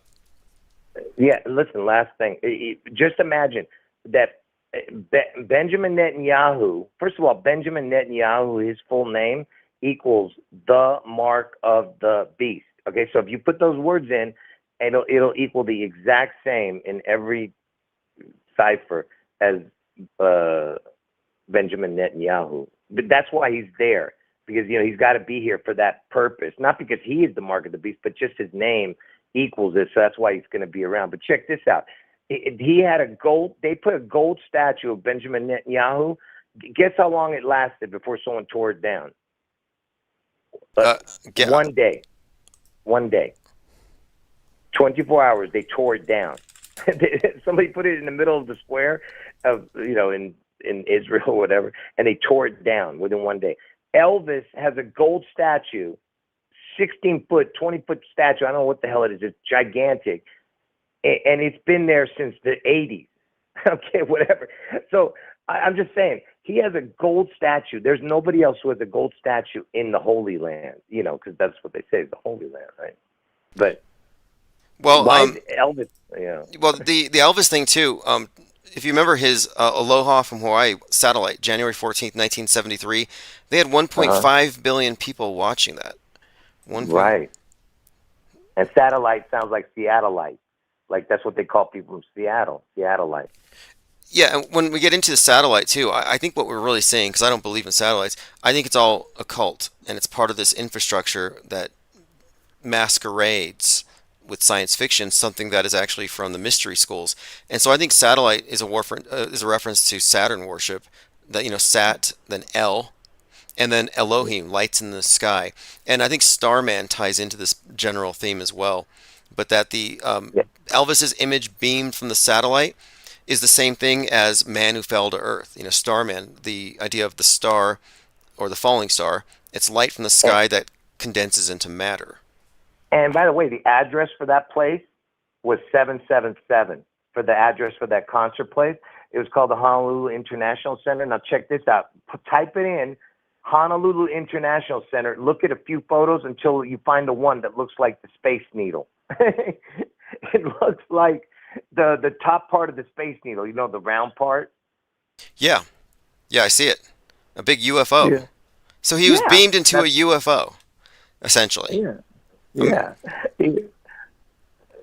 I mean, you think that's a coincidence? It's impossible. Just like at the International. Remember, that was called International, and then he was at the International Hotel in Las Vegas that looks like the Space Needle, but without the top part.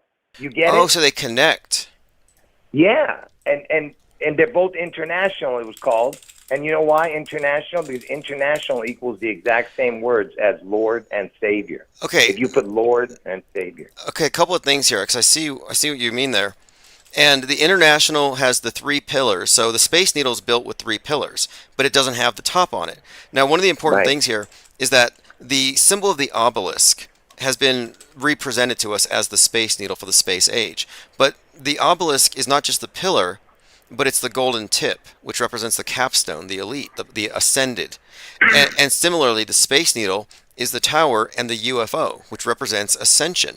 And so you have the symbol of the pyramid with the capstone that hasn't been attached yet. It's like floating above it. And the completion of the pyramid, the capstone being attached, is the completion of the New World Order. So if you look at the symbol of the International Hotel with the 3 pillars, and then separately from his Honolulu concert, the UFO, that's the capstone to complete the pyramid or to complete the obelisk. It's the same. And satellite sounds like Seattleite, and that's exactly what you're saying. And I told you, and Space Needle equals fallen angel in gematria. And by the way, international equals Lord and Savior. You put those 3 words, Lord and Savior, equals exactly the word international. And guess who uses international as his name? Trump. Hotels. His hotels are called international. Very interesting. Yeah. Now, what is this on the international? I'm just looking at it now. It's got like this sphere between the three pillars, and it reminds me of in Oppenheimer's test, they had the gadget, which is a sphere that they raised up in this tower. Great point. Yep, exactly. Good one. I was just thinking it was some kind of saying that he rules the world type of thing, you know. But you're right. That's probably more of what you're talking about. That. Yeah, we have a replica of it down the street from me, where it's a big tower with this suspended spherical contraption. But these are all very fascinating connections. I did not know that about the Aloha from Hawaii concert, that it's in this big UFO thing, and that perfectly does complete with his international. And one more thing too, Exactly. Starman going into space. Yeah, it's a Bowie effigy, Elvis connections throughout it, but also it went into space through a space needle. You know, the rocket is an obelisk, and the obelisk has been called at times Cleopatra's needle. So I think symbolically, these are all linked. There's some kind of a ritual here that we're seeing played out. But yeah, Right, the Rocket Man, and that's why Trump was calling Kim Ding Dong, the North Korean dictator. He was calling him Rocket Man because he's born on Elvis's birthday, just like Bowie. oh, he has that birthday as well. That's weird. I didn't know that. Yeah, I know yeah, you mentioned Kim it Ding before, Dong. but there's so much. And Yeah. and in the movie, Elvis made a reference twice. He's in two different scenes. He mentioned that he wanted to get on a rocket and fly to the Rock of Ages, whatever that means. But two different times he mentioned it, flying on a rocket, and that got me thinking Starman. But anyway, this is a lot of information. And then there's other thing you connected to. The hospital where he was born, is that the one? Or was it where he Yeah. died? The hospital where Elvis Yeah, was yeah. born looks No, where he died. Where he The died. Elvis, no, the hospital where he was pronounced dead. Baptist Hospital, 3:30 on August 16th. Okay, well, looking at the architecture of that, it looks like the Georgia Guidestones as Absolutely, exactly like the Guidestone. And they demolished it on 11/6. right. They took down the hospital where Elvis died on 11/6, which is another connection like 6/11. And here we have the Georgia Guidestones, which they demolished on a 7/6 on George Bush's 76th birthday. But tons of fascinating connections here. And yeah, that does look conspicuously similar to that hospital. Yeah, and it's connected to George. George is Washington State. They're telling you, and it came down 42 because they're telling you the 42 is Washington. Washington is going to be destroyed. Washington's the 42nd state. Elvis died at the age of 42, and Elvis used to shoot his TV, the letters T and V equals 42, and Elvis had a TV graveyard because that's what they're going to do to Washington State. They're going to make it a graveyard. Did you see that video I played the other day in this movie where Elvis is mad at the Beatles and he pulls out his gun and he shoots the TV? No, I didn't see it. No. I played it. I found it on YouTube, but someone sent me this video where Elvis is. It's a 1979, and I'll play it after this call, and I'll put a link to it. But he's hearing some bad news about the Beatles, and the way he handles it, and I'm putting him on the screen right here, is he pulls out his gun and he blasts the TV. Right. I didn't know that was a thing with him. That's pretty funny. Right. The TV equals 42, the T and the V, the two letters. And then he's shooting the 42 means he's killing Washington, the 42nd state, because he died at age 42. That's the whole point. He has a TV graveyard in Graceland, where he lived. That's hilarious. Oh, man. Commenter here, Cubstar says, pop culture is full of references to Elvis coming or going in a UFO. Any comments on that? Well, yeah, I've shown a lot of them in that one movie, something from outer space. There was a movie, I can't remember, but I've shown it. And also, even in X-Files, they had an alien dressed as Elvis when he was coming out of this UFO. I've shown, I don't remember what the episode was. Men in Black, it says here, Men in Black Elvis is an Yeah. alien, and then there's a comment in there where they talk about how Elvis isn't dead in the tunnel sequence. They're driving in a car listening to Elvis, and the song is called Promised Land. Yeah. And they say Yeah, Elvis I is... played that. Okay, the Yeah. tunnel scene. Yeah, Very yeah, yeah. interesting. Yeah. Yeah. I played that, and there's been a few other ones. I just can't remember them all because I've had 4,000 videos. So obviously I can't remember them all. Well, what they say here is Elvis is not dead. This is a quote from Men in Black. Elvis is not dead. He just went home. Yeah, his home is hell. He's coming back. Okay, one more thing here before you go, because Donald Trump's 42nd birthday was in Atlantic City, and there's no pictures of it from what I can find. But when he turned... No, there isn't. I've checked. There isn't. I know where you're going, but go ahead. Okay, yeah. So Trump's 42nd birthday, he had a UFO and laser light shows. Like some UFO descended onto the stage, like a 15-foot UFO. And Yeah, there's that's this what it was. big write-up about it, but I haven't been able to find any pictures of it. No, there isn't. I looked. I wanted to see that. I wanted to see what it looked like. I bet you it looked just like the Space Needle too, man. Yeah, I think so. I think there's something to it. I'll see if I can find a picture of it, if anybody can.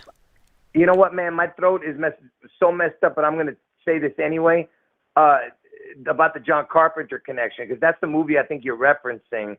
It's something to do with Elvis, because Elvis, John Carpenter did an Elvis movie, right? The director.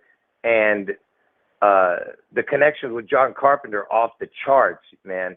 And you were telling me, who was the guy that was the killer of somebody? Was named John Carpenter? Somebody just recently said that. What was that? Oh, yeah, that's right. Some killer was named John Carpenter. Oh, the Hogan's Hero guy. Yes. That's, I think, who it is. Yeah, Hogan's Heroes, the shot in the head. Taking a tunnel? You know a better way to get to Queens? Man, There you go. John Carpenter was the guy's name. I forgot his name now. The guy. Hold on 1 second. I've got a audio issue here. Sorry, the Men in Black clip just played. Yeah, so John Carpenter was the guy who gave a headshot to the person in Hogan's Heroes. Right. And Bob Crane. His name was Bob Crane. And so John Carpenter. And you know who was the first millionaire winner on the? You know that stupid show Millionaire? Yes. Who Wants to Be a Millionaire? Guess who was the first guy to hit $1 million? To win $1 million? Who? Look it up. Look at his name. Who Wants to Be a Millionaire? Who was the first winner of the $1 million? So Busy56 said John Carpenter bludgeoned Bob Crane. And the first person who wants to be a millionaire, John Carpenter. So this is a connection because you got JC, like Jesus Christ, who is a carpenter. Yeah. And, Right.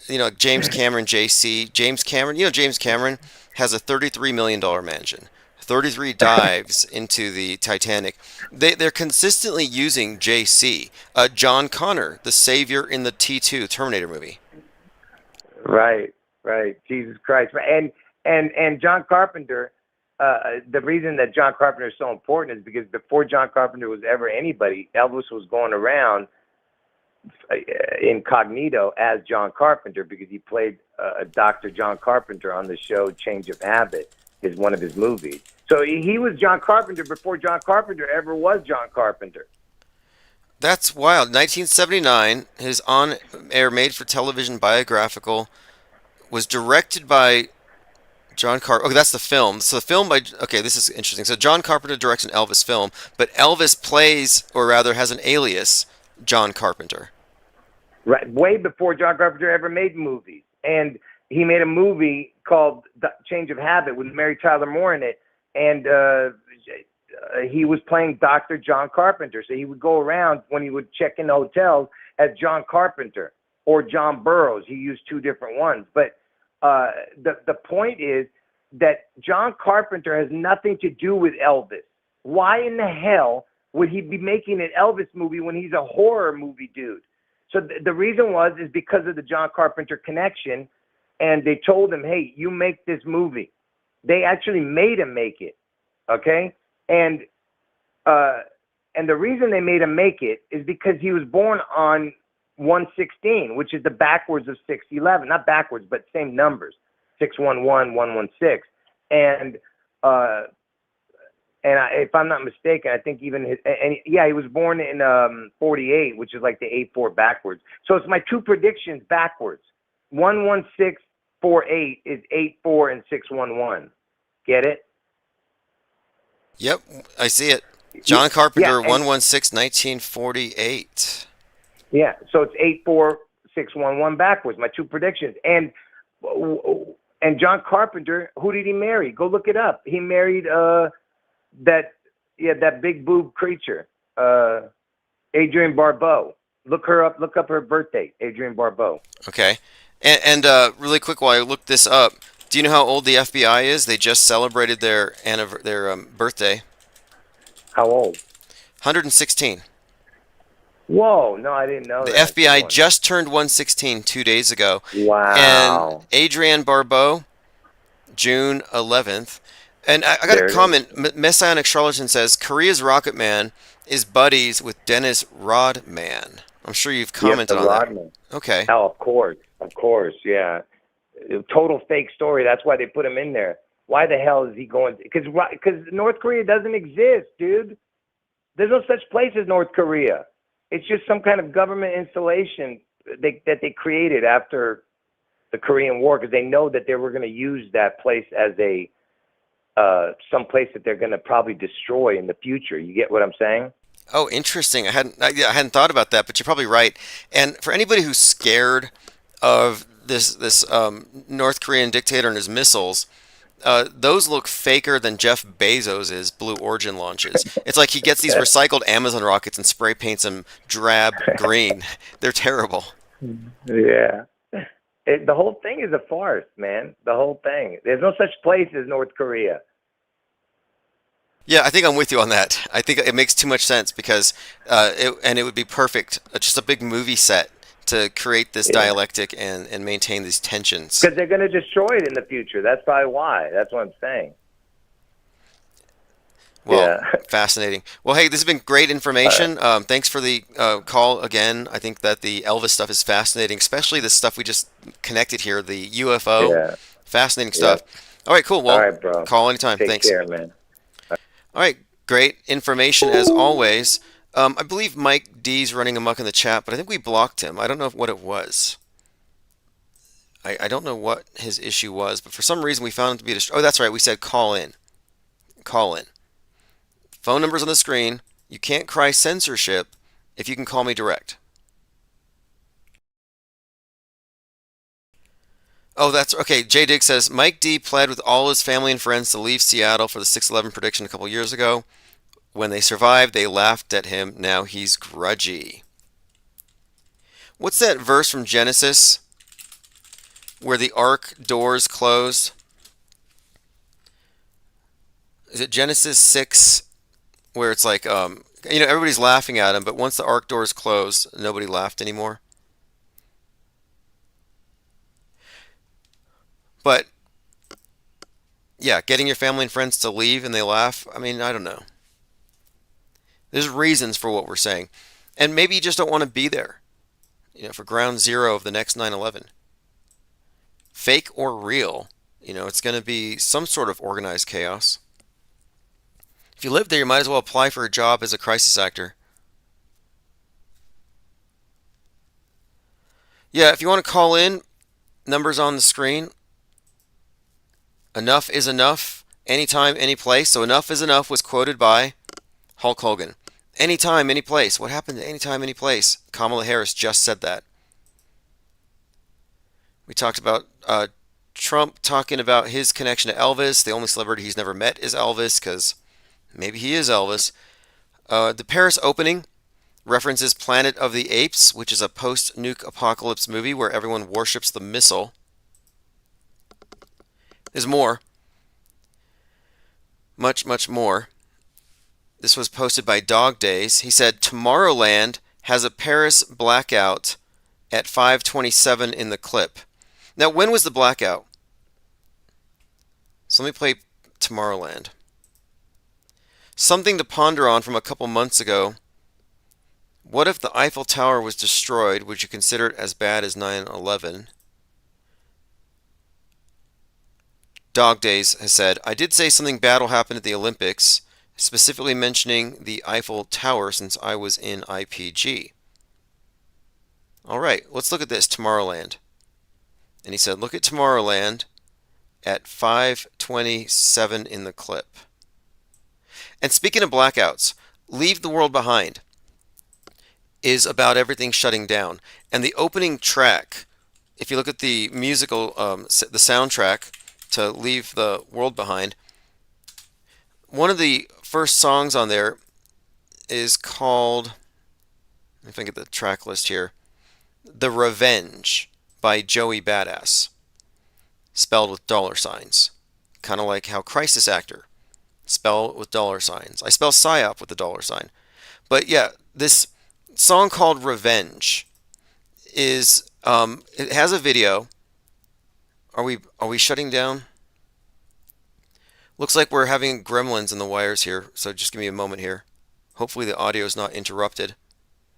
But in the song Revenge, the main character in the video blows up a transformer, presses a button, and shuts down the lights. Okay, it looks like we're having a bit of a hang up here with the audio and video. It looks like gremlins are chewing the wires, but the audio is good. So we'll just hang out here for a moment. Tom Wax Bottles Jones says, some claim Elvis made a cameo in Home Alone 2. Immortal AI says, great call, breaking things down, went deep. Leonard D. Yuda says, Snoop looked like somebody's something uncle holding the Olympic torch. Well, Snoop is wearing a Baphomet necklace, which is triggering some people. It's a goat. Yeah, the audio is fine, but it looks like our video has gone down. So we're just going to give it just a moment. But I was going to go through something here. We're talking about predictive programming, the nuke stuff, which is just popping up again and again, the pitch black Mountain Dew thing. Okay, good. Looks like we've cleared it. We've cleared the rough patch. But Lean Dion posted this in the Gilded server. In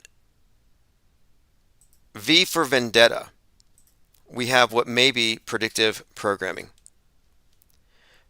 Oh, Pengu33 says John Carpenter has directed 33 movies. Good to know. By the way, John Carpenter did They Live, which is hugely significant. Ask Russian Vids. You know, a lot of us reference that movie as an explanation of how things work, but I still highly recommend his movie called In the Mouth of Madness, which I think explains how media actually works. Elephantus says, let us see the clip. Oh yeah, which clip was I about to play? I was about to play a couple. Oh yeah, that's right. I wanted to play a clip from the song The Revenge, which has a blackout. But now we have a blackout referenced in a movie. I'll have to bring my thing back up here. But I mentioned the Blackout Bowl, Super Bowl 47. Super Bowl 47, you had a 33-minute blackout. And I said that this would be foreshadowing for the 47th presidency, this election. And I think we're seeing that right now. Leave the World Behind, copious predictive programming for what's about to come, white noise as well. And here's another one too. So the East Palestine, Ohio train derailment,